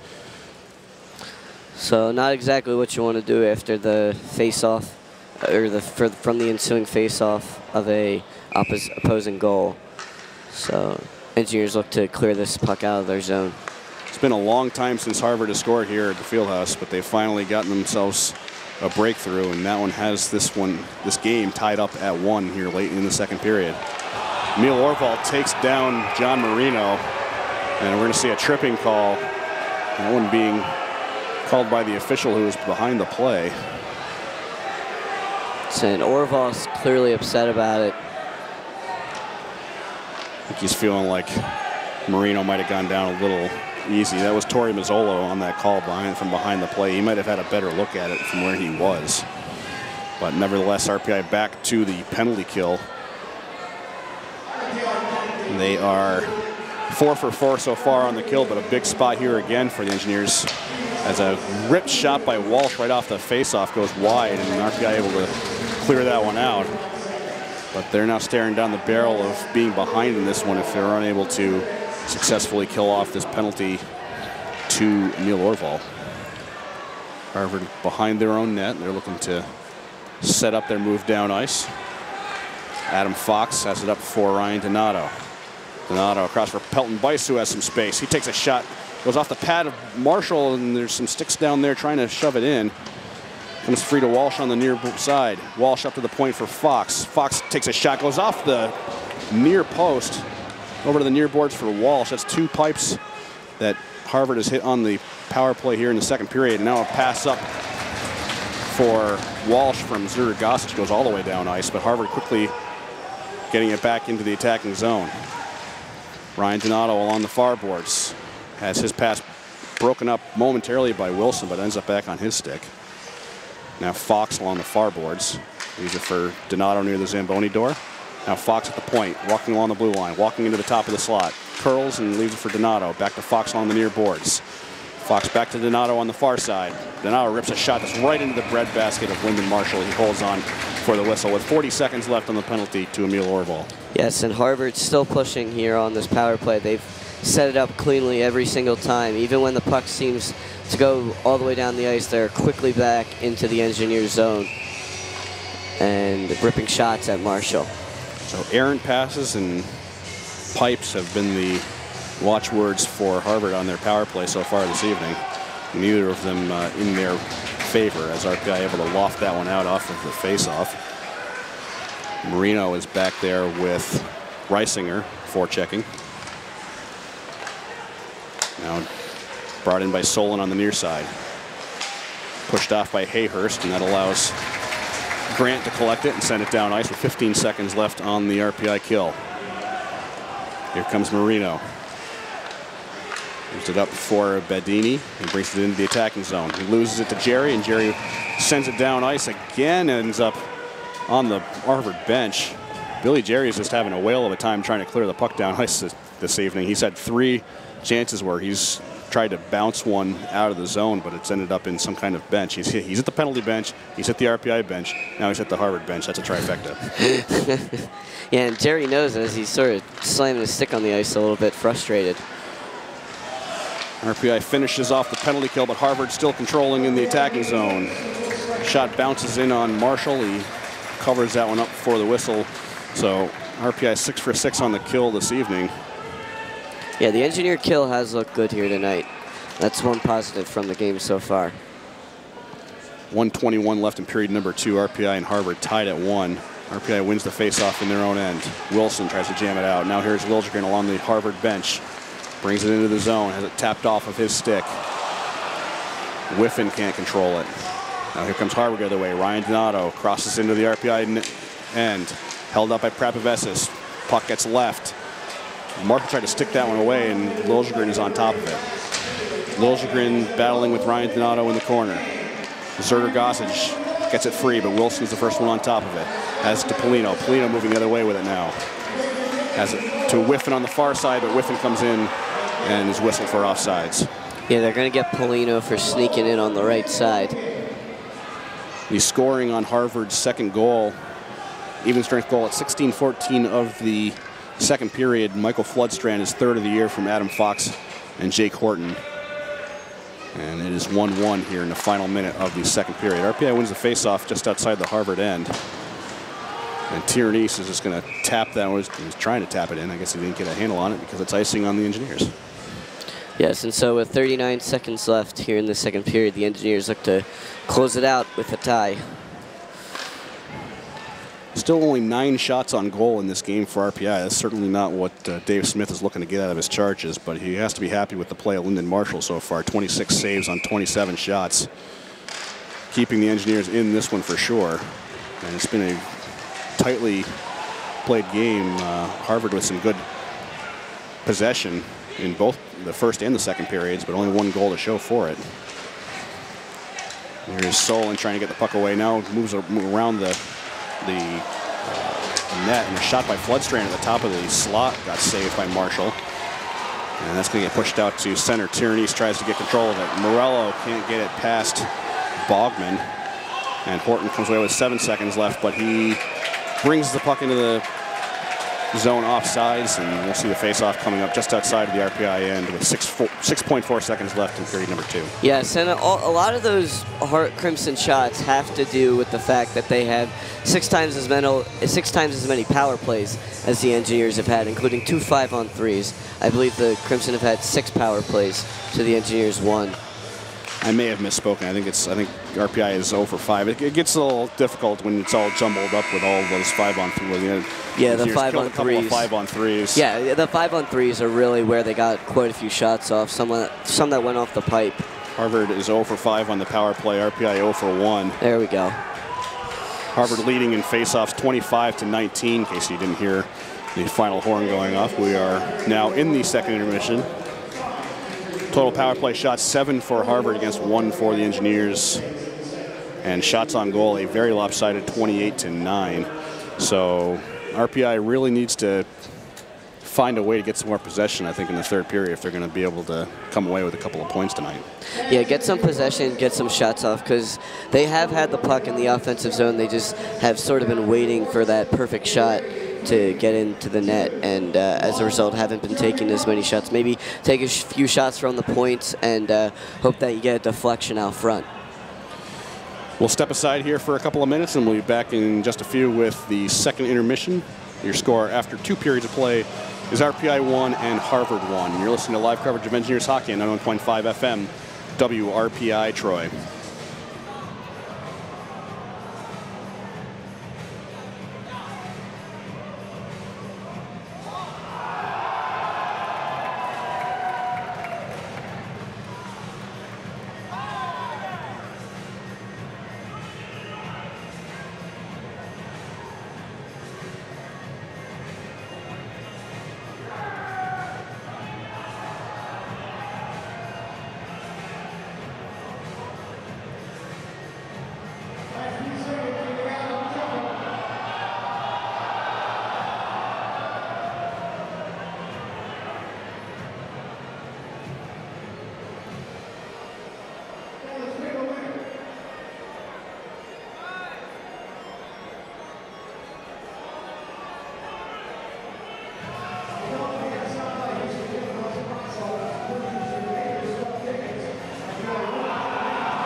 We're back inside Houston Fieldhouse for our second intermission of tonight's ECAC contest between the Harvard Crimson and the RPI Engineers.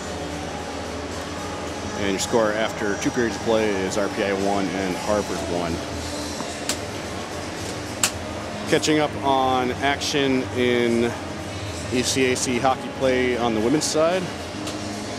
This past weekend, the Engineer women picked up 1 point at home against Harvard and Dartmouth, scoring their only league point on the season with on the weekend, I should say, with a 3-3 tie on Saturday, the 6th against the Dartmouth Big Green, after falling the earlier night by a score of 2-1 against the Harvard Crimson. Elsewhere on Friday, Princeton beat Cornell 5-2. Colgate 2-1 winners against Quinnipiac. Dartmouth took down Union 3-2, and in non-conference play out in Anaheim, California, Lindenwood defeated St. Lawrence by a score of 5-4. On Saturday, in addition to the RPI Dartmouth draw, Princeton fell to Colgate 3-2 at home. Quinnipiac 4-0 winners over Cornell. Union upset Harvard 3-1. And 2 non-conference games.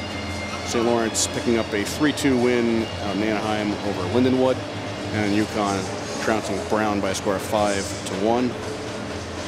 There's 1 game tonight. I do not have a score for that one just right now, but non-conference action, Cornell is at Syracuse. And let's see here. Cornell with a 4-3 lead in that one after 2 periods of play in Central New York. So to recap the women's hockey standings, Clarkson, Quinnipiac, and Colgate all on first place points right now with 16 each. Clarkson and Colgate have done it in 10 games. They have 4 games in hand over the Quinnipiac Bobcats. Behind them, tied for 4th, is Harvard and St. Lawrence, each with 13 points in 10 games. Cornell is in 6th with 12 points in 10 games. Princeton in 7th with 11 points in 14 games. RPI right behind them, 1 point behind Princeton with 10 points in 10 games. However, they have 4 games in hand over the Tigers. So while RPI technically holding down the final playoff spot in the ECAC right now, they should be looking to potentially move ahead of Princeton in the coming weeks as they get caught up in total games played. Union's had a phenomenal season by their standards. They have 8 points in 10 games. They may never have reached 8 points in their entire history in Division I. So this is a breakout year for the Dutch women, no matter how you slice it. They are trailed by Yale with 6 points in 10 games. Dartmouth is in 11th with 5 points in 10 games, which makes the tie that RPI had with them a little bit of a weak draw at home. And then Brown sitting in last place, 2 points in 10 games. So that is the women's recap. We will step aside once more and be back in just a few minutes with the 3rd period. Listen to live coverage of Engineers Hockey, 91.5 FM, WRPI Troy.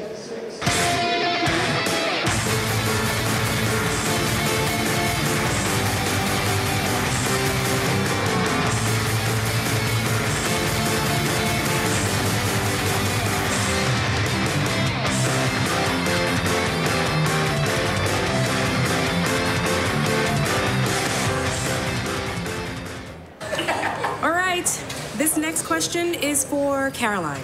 Caroline, if you take the bus 60 miles to school.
welcome you back inside Houston Fieldhouse here on the campus of Rensselaer Polytechnic Institute in Troy, New York, as we prepare to bring the third period of action in ECAC play between the visiting Crimson of Harvard University and the homestanding Engineers of Rensselaer. My name is Tom Reel.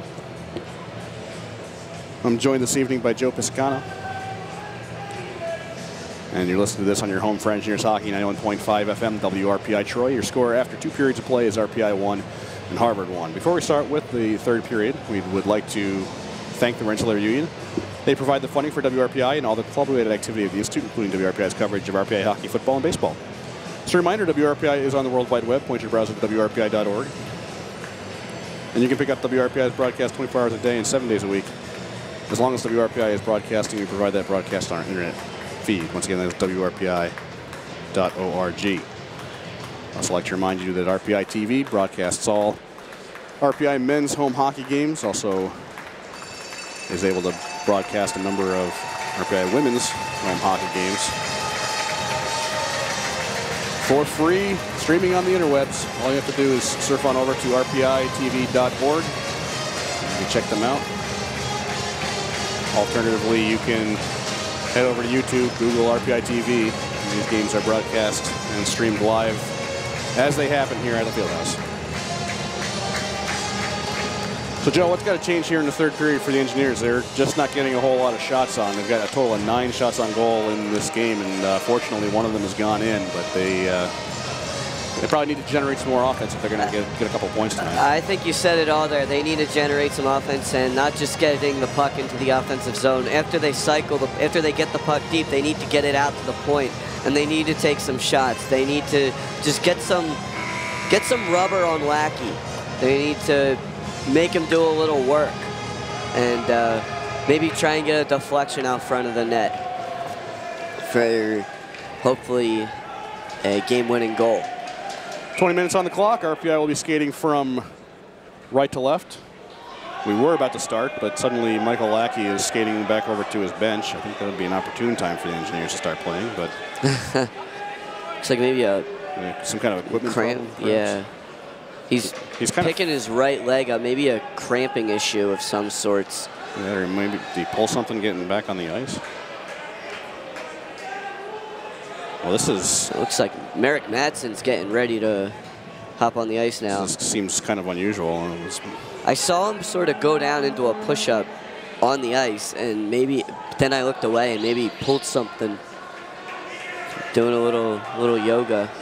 Well, maybe hurt himself while he's warming up for the period. But Harvard making a change in net is Merrick Madsen, the senior from Acton, California, and really their starter is now in net for the Crimson. So we'll have to see what kind of change that produces. I mean, he's absolutely clear, but quick shot by Hayhurst is gloved down by Madsen. So 1 shot and 1 save for the Harvard senior. Yeah, I was going to say he's coming in cold. I'm sure 5 seconds ago he wasn't expecting to be playing, but he's a senior. He is he's well. He's a senior and he's well prepared. So he's. I don't think Harvard has much to worry from him, as Harvard looks to move out of their own end. Solon leaving it off for Jake Horton. Horton in the corner has Riley on him. Riley's trying to push the puck out. Solon comes to help. Back up to the point. Shot in from the point by Wiley Sherman. That's an easy save for Lyndon Marshall. Yes, and some background on Merrick Madsen. He was his previous seasons at Harvard, he was in possession of, held by the Philadelphia Flyers, but he was recently traded in the offseason to the Colorado Avalanche for Brendan Warren and Nick Cousins. His number is .216 goals against average, .923 save percentage. And as I mentioned, he's the normal starter. Here comes Liljegren trying to toe drag around Bogman, but Bogman was not fooled, and he comes away. Here's Zerder Gossage looking for Donato. Donato's going to send that one down, looking for Kerfoot down low. Kerfoot tries to center it, and it's picked up instead by Whiffen. Whiffen backhands that one, looking to get it out of the zone, but Bogman keeps it in momentarily. Now here comes Polino the other way. Patrick Polino looks up. Liljegren has a shot. He takes a shot and saved by Madsen, and he's able to kick it away with Polino waiting on the doorstep. Now we've got a hand pass being called against the Crimson. So face-off will be to the left of Merrick Madsen. 18:50 remaining in period number 3. RPI and Harvard tied up at 1. Yes, and Madsen, a big goaltender, standing at 6'5", taking up a lot of that net. Well, to be fair, Michael Lackey's pretty big himself. He stands at 6'4". So that puts both of them above Chase Perry and Lyndon Marshall, who are standing at 6'3" each. This is Emil Orval in the attacking zone on the near side. Sends it over for John Richards. Richards back to the point for Harris. Harris whips one that kind of loses some oomph on it before it gets to the slot, and now it's out of the zone. Grant tried to send it back in. Now here comes Billy Jerry. Jerry whips a shot right into the breadbasket of Merrick Madsen, and there is no rebound. Yeah, so the Engineers trying to put pressure on. They open up the period with 4 shots to the Crimson's single shot, and that's what we talked about, just starting to get some rubber at the Harvard Crimson netminder, trying to get some opportunities for the Engineers. So 4 shots in the first minute and a half or so of the third period. Just for context, they had 5 shots in the entire second period and 4 shots for the entire first period. So that's exactly what RPI needed, was to get some pucks on net. Krusko sends it in to the RPI end. Prapavesis picks it up. He heads out of the zone, or is on his way out of the zone, and he leaves it back for Wilson. Wilson to Burke, and Burke sends it in. Madsen behind his net. Sends it over towards the Zamboni door area, and Jesper Orval's the first one there. Orval centers it, but it's right onto the skate of Nathan Krusko, and here comes Harvard the other way with it. And got an opportunity by Bedini, who gets taken down just to the right of Marshall, and a holding call coming up on the Engineers is going to put them on their 6th penalty kill of the evening. It's going to be Wilson again, his 3rd penalty of the night here, and the fans are not too happy about it here. Wilson kind of got himself behind Bedini, who was skating towards the net, so maybe not a terrible penalty to take, but on the same token, it kind of blunts the forward momentum that the RPI offense had, and now they're going to have to spend 2 minutes killing a penalty. But the penalty kill has been good here tonight. They have not allowed a goal, so. Faceoff goes into the near corner of the RPI end, and now it's on the stick of Adam Fox at the point. He walks along the blue line, leaves it back for Ryan Donato on the near side. Donato looks up, takes a shot. That was a rising shot that went over into the far corner, and that is all the way out, and Fox is going to have to regroup. Fox is being pursued by Tierney's, who is wandering around in the Harvard zone, kind of just a little forecheck. That's all you really want on a penalty kill sometimes. Tierney's kind of held Donato up going through, and now Fox with it steps towards the far faceoff circle, sends it into the slot for Tierney's, who ended up with the stick on of Ty Pelton-Bice, who takes a shot, and that was pretty easily saved by Lyndon Marshall. I think that was intended to be to Pelton-Bice from the get-go, maybe not looking to have that bounce off of Tierney's, and that kind of created a broken play for the Crimson. Yeah, and Marshall's looking strong here. He's tracking the puck really well to start this penalty kill. Face off just to his right.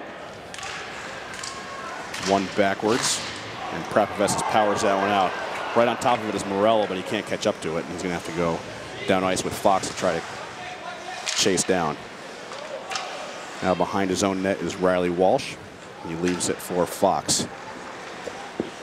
Fox is the quarterback of this power play, and he sends it ahead for Donato. Donato moves it towards the slot. He has it taken off the stick by Samick. Now back to Fox, the point. Walsh on the far boards. Sends it down low for Zerger Gossett behind the RPI net. He goes down, but he gets it to Pelton-Bice along the near boards first. Cross ice pass to Walsh. Good stick there by Prapavesis. Walsh now to Fox. Fox skates to the top of the slot, takes a shot blocked in front. That might have gone off of Pelton-Bice, actually. But it's back to Fox at the point. 25 seconds left on the penalty. Donato down low for Pelton-Bice. Takes a shot. Now an opportunity for Donato, backhanded, saved by Marshall. And it's back to Fox at the point. 15 seconds left on the penalty. Walsh on the far side. That gets through everybody. And Engineers are able to pick it up and get it out. Wilson was just about to come out of the box, but was picked up quickly by Fox. 3 seconds left on the penalty. Fox brings it into the zone. Walsh tries to carry it towards the goal. He takes a shot. That goes out of play. Penalty is over. RPI now 6 for 6 on the penalty kill here this evening. And Lyndon Marshall on that last sequence did a nice job of sort of covering the passing lane that would be a puck that would be centered through the crease. He sort of just took it out, completely covered it up, and sent it back to the corner. Horton is against Hayhurst. Hayhurst gets thrown out in favor of Tierney's. Puck sits there for a bit after the drop, and RPI is moving out of the zone. Hayhurst up ahead looking for Reisinger. Puck bounces away from both of them, ends up on the stick of Wiley Sherman. Sherman pushes it out ahead looking for Horton. Wilson is the first one on it. Now intercepted by Floodstrand. Floodstrand moves into the zone. He's the goal scorer for Harvard. He takes a shot, and that's an easy save for Lyndon Marshall, who covers up for the whistle. Yes, Marshall again square to the puck, having great positioning on that skater. Michael Floodstrand, who is the goal for Harvard this evening, was looking to make it 2 right there, but really nobody in front of him, and Marshall able to shut that one down and make sure there was no rebound. It's been a big part of Marshall's game tonight. He hasn't really allowed a whole bunch of rebounds, and that's helpful when you're trying to keep the puck out of the net with the number of shots he's been facing. RPI has a 3-on-2 moving the other way. Morello gets it over for Jesper Orval, whose shot is easily scooped up by Merrick Madsen. Now there's some pushing and shoving to the left of Madsen. Orval was tangled up with Marino. Yes, and I'm not really sure why. Is Orval just kind of took the shot and then was skating in. Wasn't really trying to cause too much commotion, and all of a sudden he was just sort of getting wrestled around. 5'9" Orval against the 6'2" Marino. Yeah, but the Engineers are sticking to their game plan as they're starting to get more pucks on the net, pucks on Madsen, just trying to create opportunities. That was Madsen's 5th save of the evening, which puts him right up there with what Michael Lackey actually had. Puck sent down by the Zamboni door. And the first one on top of it is Adam Fox. He's trying to keep the puck away from Emil Orval. Billy Jerry ends up with it. He takes a shot on the near side, looking to get one past Madsen along that post, but some good moves by the Harvard senior to close that lane off, and he hangs on for the whistle. Nice job there by Jerry, realizing he had some time, looked for John Richards and sort of to try and fake the pass or fake to go pass or shot, ended up choosing shot. Badini wins the face-off forward. Now it's on the stick of Pelton Bice. Back to Badini into the zone. He kind of comes up short, takes a shot, and it ends up in the near corner. Jared Wilson moves it ahead, looking for John Richards on the far side. He gets that in the zone. Bogman's going to push that forward, and Wilson picks it up to negate the hand pass. And sent into the zone by John Richards. Bogman ahead, intercepted at the red line by Prapavesis, who just whips it down ice. Now Adam Fox on it, being pestered by Polino. He gets it ahead for Solon, who just sends it into the zone. Back up to the point. Dombrowski takes a shot and scored. That took a deflection in front somewhere. Not sure who deflected that shot by Dombrowski from the point. It's like Solon's claiming it, or no, Horton. That definitely took a deflection somewhere in the slot. That's what you want to do if you're taking those big shots from the point there. So Victor Dombrowski sets one up for the Harvard Crimson. Looks like Horton, perhaps. Yes, and Marshall and Riley had a little bit of a miscommunication behind the net, where Marshall was out of position and just had sort of posted himself up in front of the net before that goal went in. And Solon definitely did his part by screening the netminder. So really just a good team effort by Harvard. Puts them ahead in this one for the first time. They're now up 2-1 with under 14 minutes left in regulation, but still plenty of time for RPI to come back in this one. Horton is being given credit with the goal. And now here comes Zerdergossen. She has a breakaway. Coming into the slot, and he has it tapped off the stick with a good back check by Riley. No penalty whatsoever, just to reach in to poke that puck free. Jared Gossett was all alone with only the netminder to beat and never got a shot off. So RPI managed to keep the 1-goal deficit intact. But they are certainly in need of an opportunity to turn things around and get things going offensively as they now trail for the first time in this game. Bringing it into the zone is Morello. Curls around. Gets up the back up to Pravessis. Pravessis walks in, takes a shot, misses on the far side, and is kept in by Wilson, who goes in deep. Now tries to shuttle it to Burke. Burke can't control the pass. Now Krusko working with it on the near side. Sends it over. Morello is too short to keep that in by jumping. And ends up in the RPI end where it's picked up by Wilson. Wilson with a headman pass for Jesper Orval. Brings it into the zone. Takes a shot that goes off the skate of Wiley Sherman and into the near corner. Jaron Burke tries to come away with it. Ends up back on the stick of Jesper Orval. He loses control. Now Floodstrand moving forward. Floodstrand to the red line and just shoots that down in. And first to it is Harvard. Floodstrand back around the RPI net. Now to Fox on the near side. Fox takes a shot through traffic, deflects, went off some skates, but never got towards the net. Bogman now for another opportunity for Fox, and that ends up on the side of the cage. And now it is Morello behind his own net, and it's given up to Solon. And now the net comes loose after a stop by Marshall. And get a whistle with 11:51 remaining in period number 3. Harvard up 2-1. Yes, and there's certainly been a bit of a jump from the Engineers after that Crimson goal, having a lot of pressure and a lot of cycle down low behind the net, and as a result have had several opportunities on Merrick Madsen before that last push there by the Crimson. Scoring on Harvard's second goal, an even strength goal at 5:56 for the third period. Jake Horton, his third of the year with the lone assist right now, being credited to Victor Dombrowski, his first point of his junior campaign. Harvard wins the faceoff in the attacking zone. Bogman takes a shot that goes off the back of Grant. And Emil Orval is first on top of it. He sends it out to center. Bogman collects it in his own end.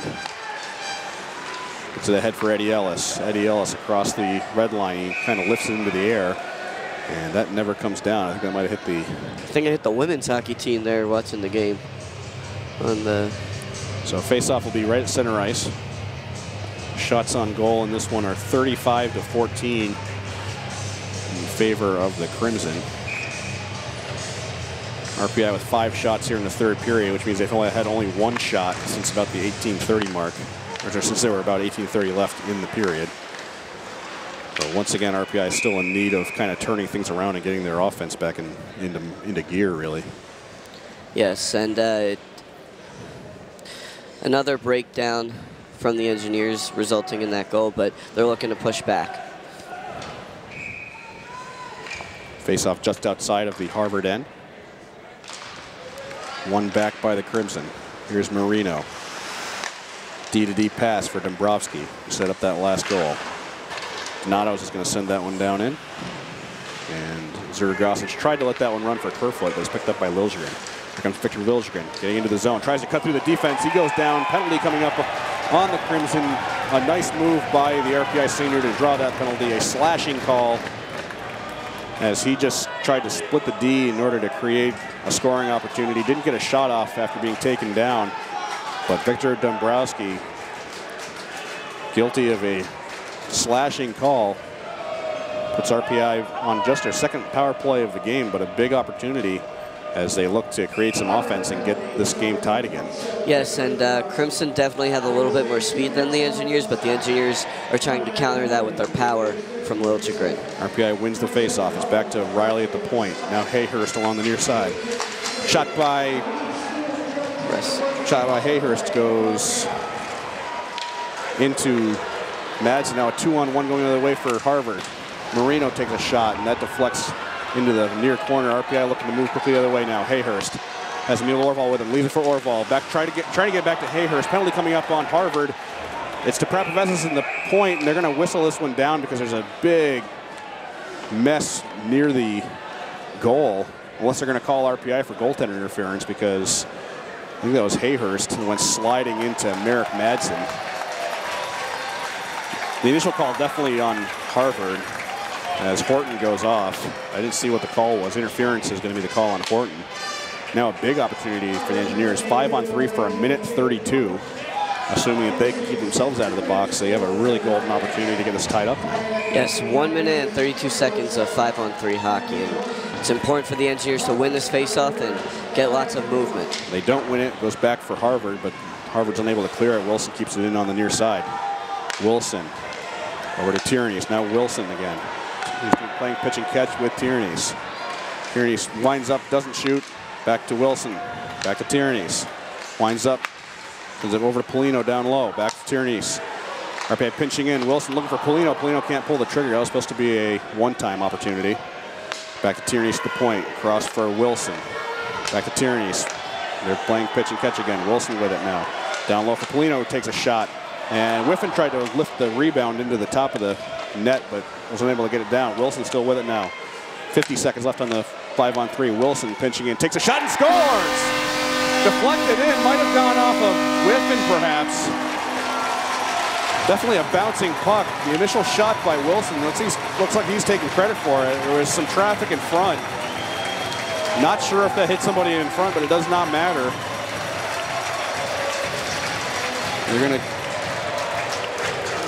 take a look and see. I guess it didn't go off of anybody. It was just a good screen by Whiffen. And Jared Wilson knots this one up at 2, and RPI still on the power play. So Wilson, after taking 3 penalties in the game, scores the game-tying goal for the Engineers, and they still have 1:14 of power play time. That is going to be Wilson's 5th goal of the season, his 25th of his RPI career. And RPI still with an opportunity on the man advantage. They now have it tied up, but they have a chance to take the lead if they can create something. Well, Harvard's going to send that one out, so the Engineers are going to have to set up again. 50 seconds remaining on the penalty to Horton. Engineers gain the zone. Coming in with it was Riley. Hayhurst along the near board sends it lower, looking for Prapavesis, but now it's on the stick of Marino. Marino's going to try to curl that one out, and is kept in by Riley just for a moment. And it's kicked out by Bedini, who for a moment looked like he was about to create a 2-on-0, but the puck squirted way too far out, and that's going to negate any offensive chances for the Crimson. Here come the Engineers with 20 seconds left on the power play. Emil Orval drops for Prapavesis. Prapavesis sends it down lower for Emil Orval. Fox trying to get it away. Walsh now with it behind his own net. He tries to whip it out, and Riley cannot keep that one in. Speeding right past him is Pelton Bice. He gets a shot on net, and it's saved by Marshall as the power play expires. Horton back out on the ice. So the Engineers 1 for 3 on the man advantage. Now an opportunity for Horton, and that's saved by Marshall.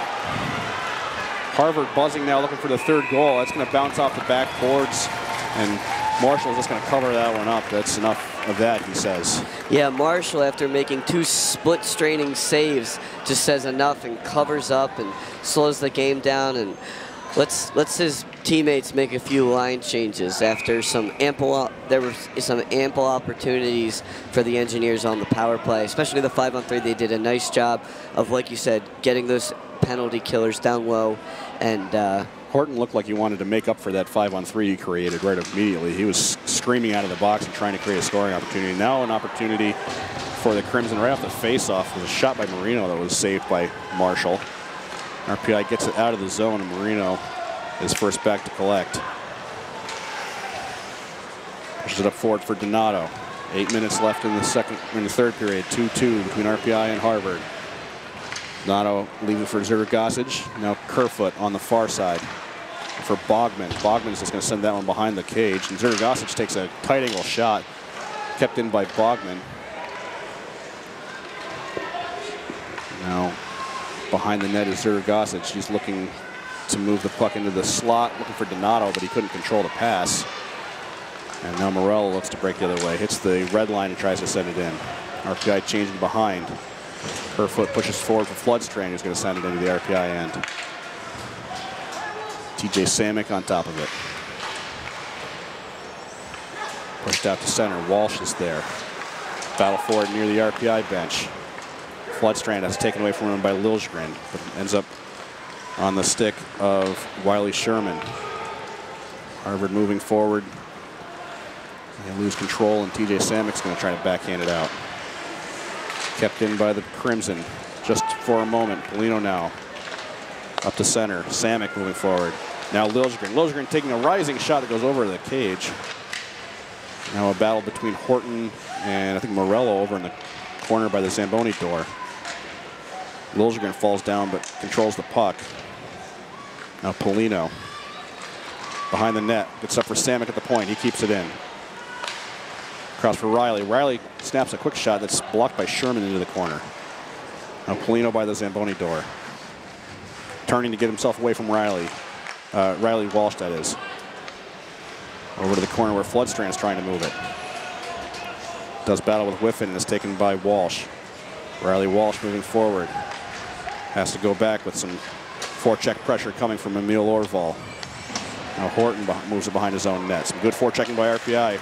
Tierney's has it taken away from him by Walsh, and Walsh is finally going to lift that one out of the zone, but it's on the stick of Wilson pretty quickly. Here sends it back in. And now Riley Sherman trying to move the puck. He's going to send that one down ice onto the stick of Will Riley. Some good pressure now for the Engineers here. Some good possession, I should say. Wilson sends it behind the Harvard net. Fox is the first one there in the near corner. Sends it back for Bogman. Adam Bogman moves it up. Taken by Jack Bedini. The center, intercepted by Hayhurst on the lower line. Now here comes Hayhurst with an opportunity, one-on-one. Moves in, takes a shot, and that's saved by Madsen, who covers up with no rebound. A nice move by the IPA sophomore, Hayhurst. I'm sorry, Tierney, the junior.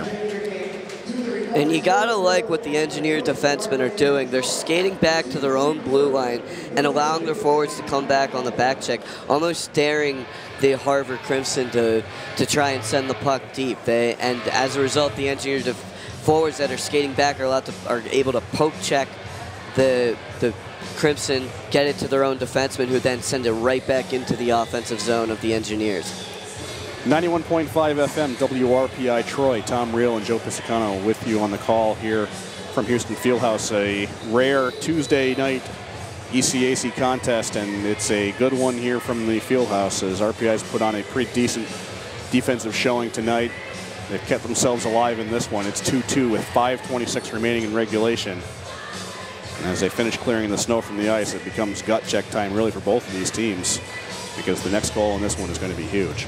Yes, and normally they clear the snow at around the 10-minute mark, or the first stoppage after the 10-minute mark, but this one coming at 5:26 to go in the third period, and that just shows you the speed of this game. There hasn't been much stoppage here.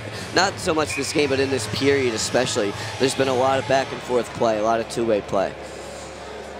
Certainly have to give credit to both of these teams. Neither one of them has backed down in the slightest, and as much as Harvard has had a good chunk of the possession throughout this contest, RPI hasn't really used that as an excuse. They've been still trying to make their opportunities happen, as a shot off the face-off by Reisinger goes just to the right of the cage.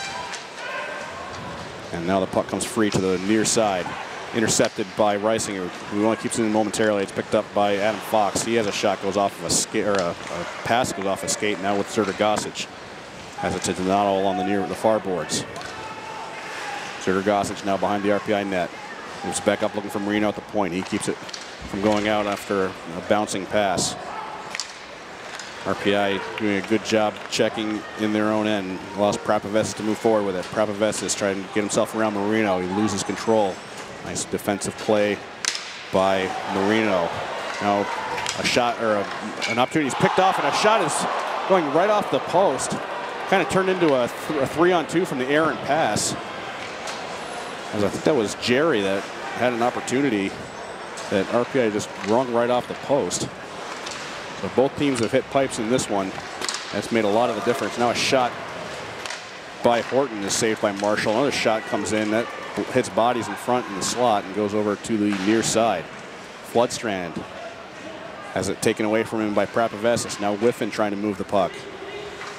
He's down there with Solon. Solon comes away with it. Brings it back to the point. Dombrowski takes a shot.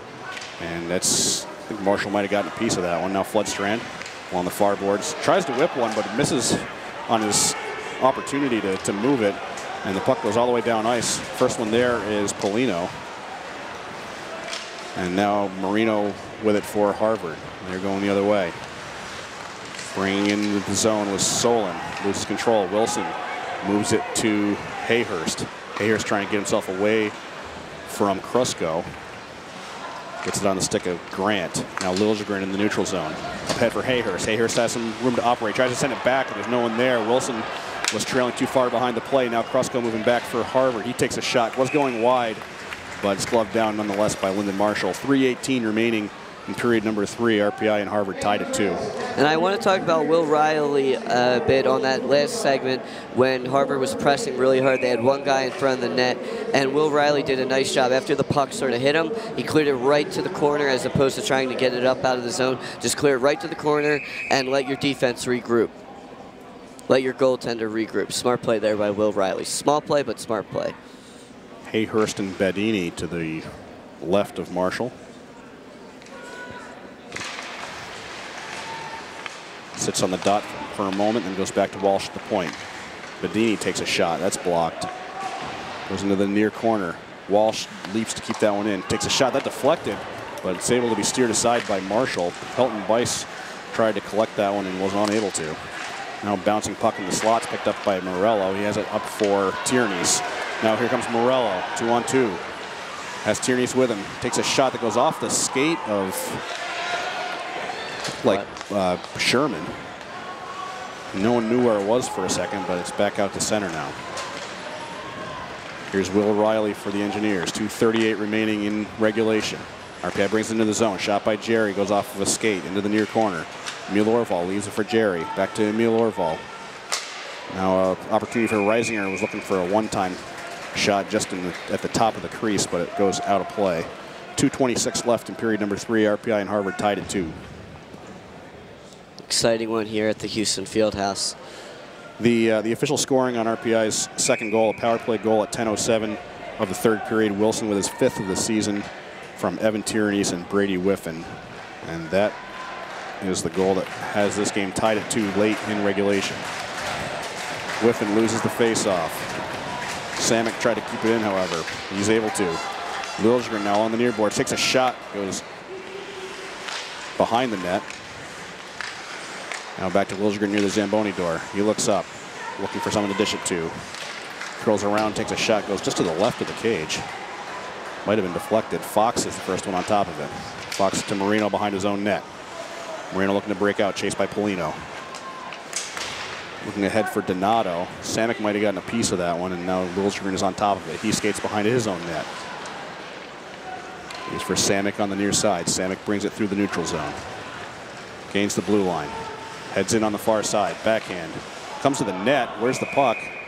Madsen wasn't sure where it was, but it's between his pads. And we get a stoppage with 1:40 remaining in period number 3. And again, the Engineers putting pressure on Madsen here in this third period. They're starting to shoot more. They've had more shots they've had more shots in this period than they had in the first 2 periods. And it shows the aggression they've put on. Face off one back by the Crimson. They get it out, but it's on the stick of Prapavesis. Prapavesis just puts it off the boards looking for Emil Orval. And now Floodstrand has it. Floodstrand has a trailer, is Solon. He has to pull up and wait for him after gaining the zone. Horton sends it behind the RPI net. Now with Solon takes a shot. And that looked like it was blocked by Wilson. Now it's out to center for Emil Orval. He's going to send it in. That's on net. And Madsen just plays it over to the side. Emil Orval is on top of it. He has a pass looking for Hayhurst that was intercepted. And RPI has to regroup. 1 minute left in regulation. Still tied at 2 between RPI and Harvard. Riley on the puck for Hayhurst into the zone. Nice pass to Tierney's. Backhanded shot saved by Madsen into the near corner.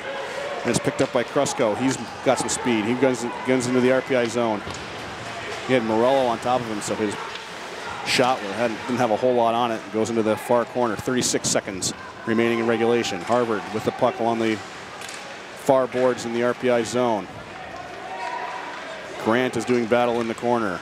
Tierney's trying to get it out. That's up to Bogman at the point. Now Fox skating in. Back up to Bogman. 21 seconds. Takes a shot, goes well wide on the far side. And Fox is the first one there along the far boards. Adam Fox seems to be everywhere here on this shift. 13 seconds left in the third period. Now the puck behind the net. And it comes free. That's Morello. He's going to pull that one out of the zone with 6 seconds left. Harvard is on top of it. Ryan Donato, 2 seconds. Turns and takes a shot. That's going to go all the way down ice. And we have overtime here this evening. So the Engineers fight their way back and force overtime here in this third period on a 5-on-3 power play goal. The Engineers certainly have won the battle of special teams here tonight, if nothing else. They certainly aren't ahead in shots. They certainly weren't ahead in possession.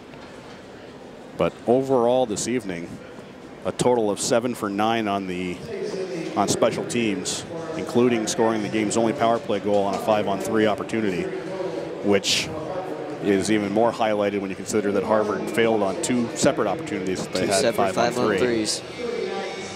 So certainly no matter what happens here this evening, things to feel good about if you're RPI, but it's also worth noting that they've had some rough goes of it in overtime this season. The last 3 times they've gone into overtime, they have fallen in each of those games. Dating back to November 18th, they fell 1-0 to Notre Dame in overtime.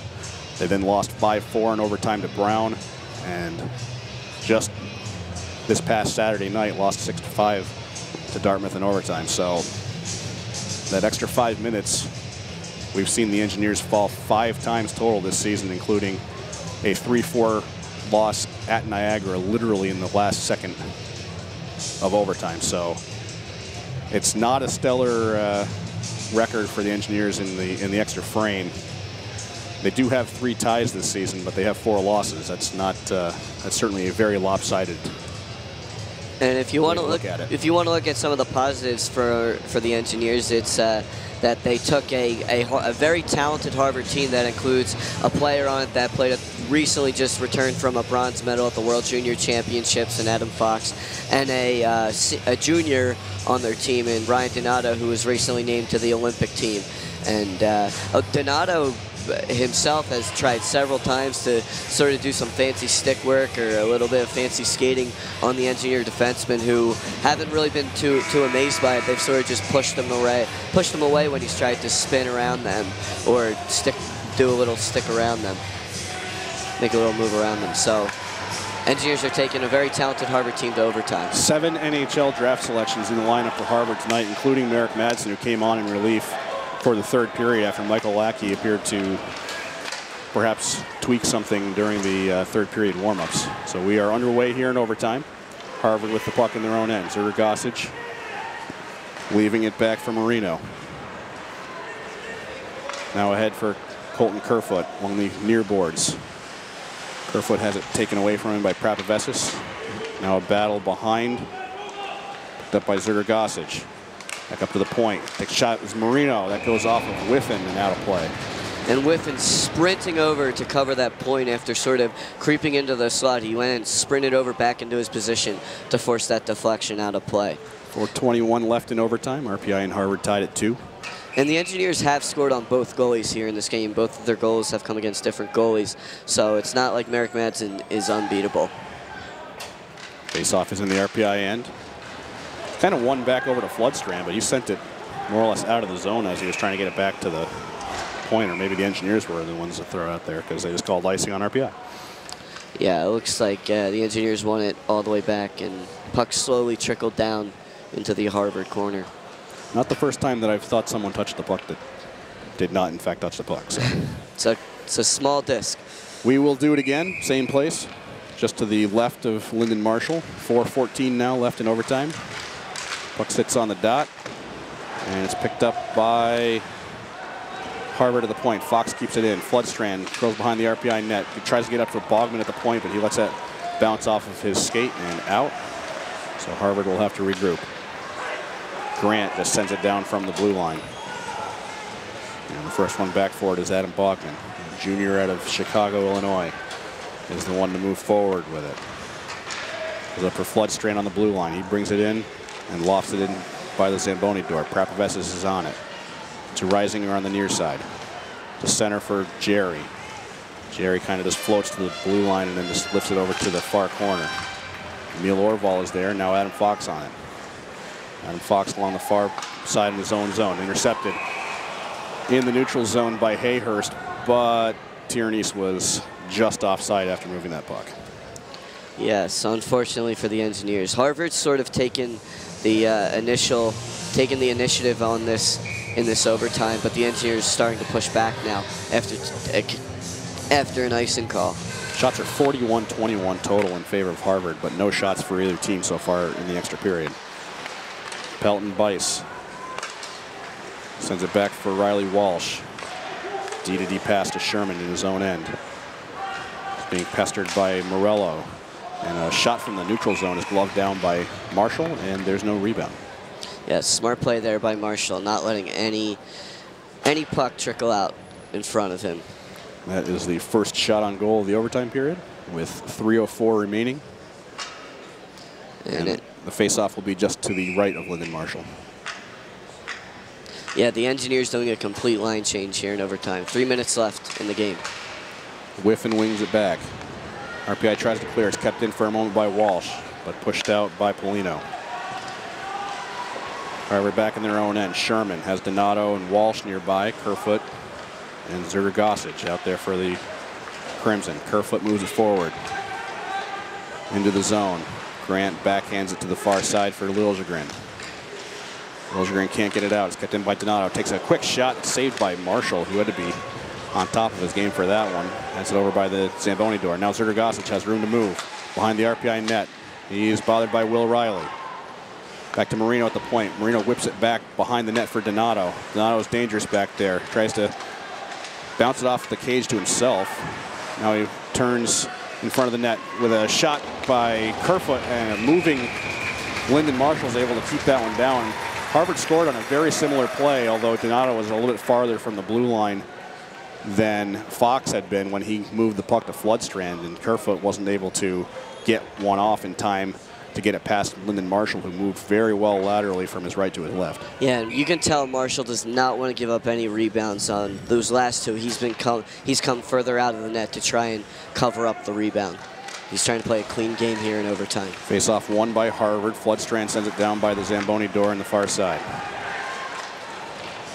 Out to center, controlled by Floodstrand. He's just going to poke it forward. There's no one. 2 minutes left here in the game. No one in a dark red uniform there to pick it up, and I believe that is icing on the Crimson, and really just a bad move by Floodstrand to try and push it forward with nobody to collect. So the Engineers having an opportunity here with the puck going all the way down into their offensive end after it was just sort of in the neutral zone. And they're going to get an opportunity here with less than 2 minutes to go in the game. It's a free zone if they can collect this face-off. Billy Jerry steps in, but it's won back by the Crimson, and they quickly clear the zone. Wilson in the neutral zone. Sends it back in after gaining the red line. Madsen goes behind. And it's picked up by Horton. Sends it across for Fox. Fox has Solon with him. Along the far boards is Fox. Drops it looking for Solon. Lets it run for Horton. Horton over in the far corner. Trying to shield it away from Jerry. Now it's up for Fox. Fox takes a shot, saved by Marshall. Bouncing puck. Dangerous. It's picked up by Fox, who has to curl around. Now Fox takes a shot, and that's saved by Marshall, who holds on. No rebound. That's been a big part of the game tonight for Lyndon Marshall. No rebounds. Now Tommy Grant trying to just keep players out of the crease and out of Marshall's way as Marshall again covers up here with 1:19 to go. 43 saves for the RPI freshman. That's a big game no matter how you slice it. We'll see if his team can get him at least the tie and perhaps the win with 1:19 left in period number 4. That would be the overtime period. Yes, and maybe some frustration starting to boil over for this Harvard Crimson team. A top line with Donato and Zergosic is out there for Harvard on this faceoff. The Engineers are able to come away with it. Tyrannese gets it out of the zone and moves forward. Gets the red line, sends it in. Marino is the first one there. Marino looks up. 1:07 left in the overtime. Kerfoot brings it into the zone on the near side. His pass through the slot was to nobody in particular, but it's kept in at the point. Now a bouncing puck, and Marshall was in the right place to kind of steer that to the side. Now Wilson fighting in the corner with Donato, and Riley brings it out. Has the Tyrannese. Tyrannese has to bounce it back in. Now here comes Hayhurst. Can't gain the zone. Last minute of overtime. Fight for it along the Harvard bench. Grant with it now on the near side. He's going to look to move forward. Taps it in off of the stick of Pelton Bice. Now Morello had it taken off of his stick. Harvard going the other way with it. Pelton Bice. He has Krusko with him. Pelton Bice on the front. Tries to curl around with a wraparound. Stopped by Marshall, who can't control it, but it's on the stick of Tommy Grant. 15 seconds left. Tyrannese now with an opportunity. He drops for Morello, going the other way with it. 10 seconds remaining. Tyrannese gains the zone. Has taken off of his stick. It's now with Sherman. 3 seconds left. Harvard is going to send that one in, and that's just going to do it. RPI and Harvard with a serious battle. It went both ways in this one. Both teams had 1-goal leads. Both teams ended up surrendering those leads. RPI the last one to score with a game-tying goal by Jared Wilson, and ultimately at the end of the night, a well-deserved tie for both teams. Neither one really doing enough to get the victory, neither one really deserving to lose either. Yes, the Engineers have to be happy with how they came out tonight. They're with a tie, and they had several opportunities in the final third period where they started to shoot more, started to push more, and as a result, were able to tie it back up. So it's baby steps for RPI at this point. They've lost their last 6 games, so that 6-game losing streak is snapped by a draw. And even though they didn't keep up the Houston Fieldhouse shutout streak, I do believe they keep up the Harvard winless streak here at the Houston Fieldhouse. So good job by the Engineers, at least preventing them from getting the win. And that's included some pretty good Harvard teams too, as well as last year's Harvard team that went to the Frozen Four that was unable to score here last year. Chase Perry was actually the only netminder in the country last year that was able to shut out Harvard, which happened at the Fieldhouse I believe it was last January. But you know, like I said, baby steps for the Engineers. They would have probably liked to get a win here, considering that they had a lead for a significant chunk of the game. But ultimately, you have to tip your cap to Harvard. They did just fine. They did exactly what they needed to do in order to score a couple of goals. And for RPI, it's just, I think, a step in the right direction when you're focusing on what, regardless of the outcome of this game, was going to be a must-win on Friday against St. Lawrence. Yes, and they're moving in the right direction. And like you said, it's baby steps and it's building confidence. And after going up against a super talented Harvard team, they certainly have to build a lot of confidence going into the game against St. Lawrence on Friday. I will run down the scoring in this one and the statistics, and Joe is going to come up with his offensive and defensive engineers of the game. Victor Liljegren kicked the scoring off at 5:12 of the first period. His 8th goal of the season at even strength from Brady Whiffen made it 1-0 RPI. Harvard tied it up in the second period, 16-14 of the second even strength goal by Michael Floodstrand. His 3rd goal of the season from Adam Fox and Jake Horton made it 1-1. Crimson took the lead early in the 3rd period, 5:56 of the final frame. Harvard's Jake Horton with his 3rd goal of the year, an even strength goal from Victor Dombrowski. Dombrowski, I should say, made it 2-1 Harvard. And then the Engineers tying things up on the power play. Jared Wilson with his 5th goal of the season. That was a 5-on-3 goal, with the assists going to Evan Tyrannese and Brady Whiffen. Merrick Madsen was in net for the first 2 periods. I should say Michael Lackey was in net for the first 2 periods. He made a total of 8 saves on 9 shots that he faced. Merrick Madsen picked up the draw in net for the Crimson after coming on in the 3rd period. He made 11 saves on 12 shots. Lyndon Marshall really deserved it a little bit more tonight. He made a total of 45 saves on 47 shots. Did enough to get the win, has to settle for the tie. RPI 1 for 3 on the power play this evening. Harvard, notably, which is one of the biggest stats of the game, 0 for 6 on the man advantage. That includes 2 opportunities at 5-on-3 that they were unable to convert. Harvard with a total of 47 shots. They had 6 shots on goal in the overtime period. RPI with a total of 21 shots. They had no shots on goal in the overtime period. Total penalties in this one, RPI 6 for 12 minutes. Harvard 3 for 6 minutes. Okay, so offensive engineer of the game is going to go to Victor Liljegren for scoring that first goal and setting the tone for the Engineers. And as Coach Smith talked about in the pregame, it's all getting that first goal is very important, especially for an Engineer team like this that needs to build its confidence throughout the game. And defensive engineer of the game, I think if I gave it to anybody else but Lyndon Marshall, I'd be pretty crazy. So Lyndon Marshall, defensive engineer of the game. Well, to be fair, Will Riley had his Riley had his moments. He did a nice job keeping the front of the crease clear. And if I had to give it a second one, it would probably be to Will Riley for just playing simple, playing smart. More known for his offense, scoring 7 goals and 3 assists this year. But Riley did a great job in the defensive zone. But you can't overlook the 45 saves. That's the thing. Really it's only other score that we were focusing on this evening in women's hockey. Cornell defeated Syracuse by a score of 6-3 in non-conference play out in Syracuse. Before we get out of here, we want to thank Hader back at the station for taking care of us, getting us on the air, and keeping us there. I want to remind you that our next RPI sports broadcast will come to you on Friday, January 12th, from here in the Houston Fieldhouse as the RPI Engineers take on the St. Lawrence Saints in a crucial ECAC matchup between two teams that are basically at the bottom of the table, which means that if either one of them wants to start moving up, points are at a premium, and getting some points against each other, pretty important, I would say. So puck drop on that one will be 7 p.m.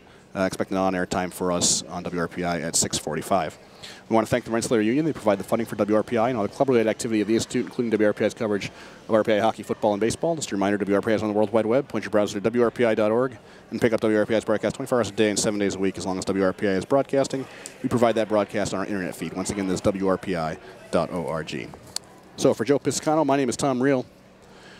Final score from Houston Fieldhouse is RPI 2 and Harvard 2. You've been listening to live coverage of Engineers Hockey, 91.5 FM, WRPI Troy.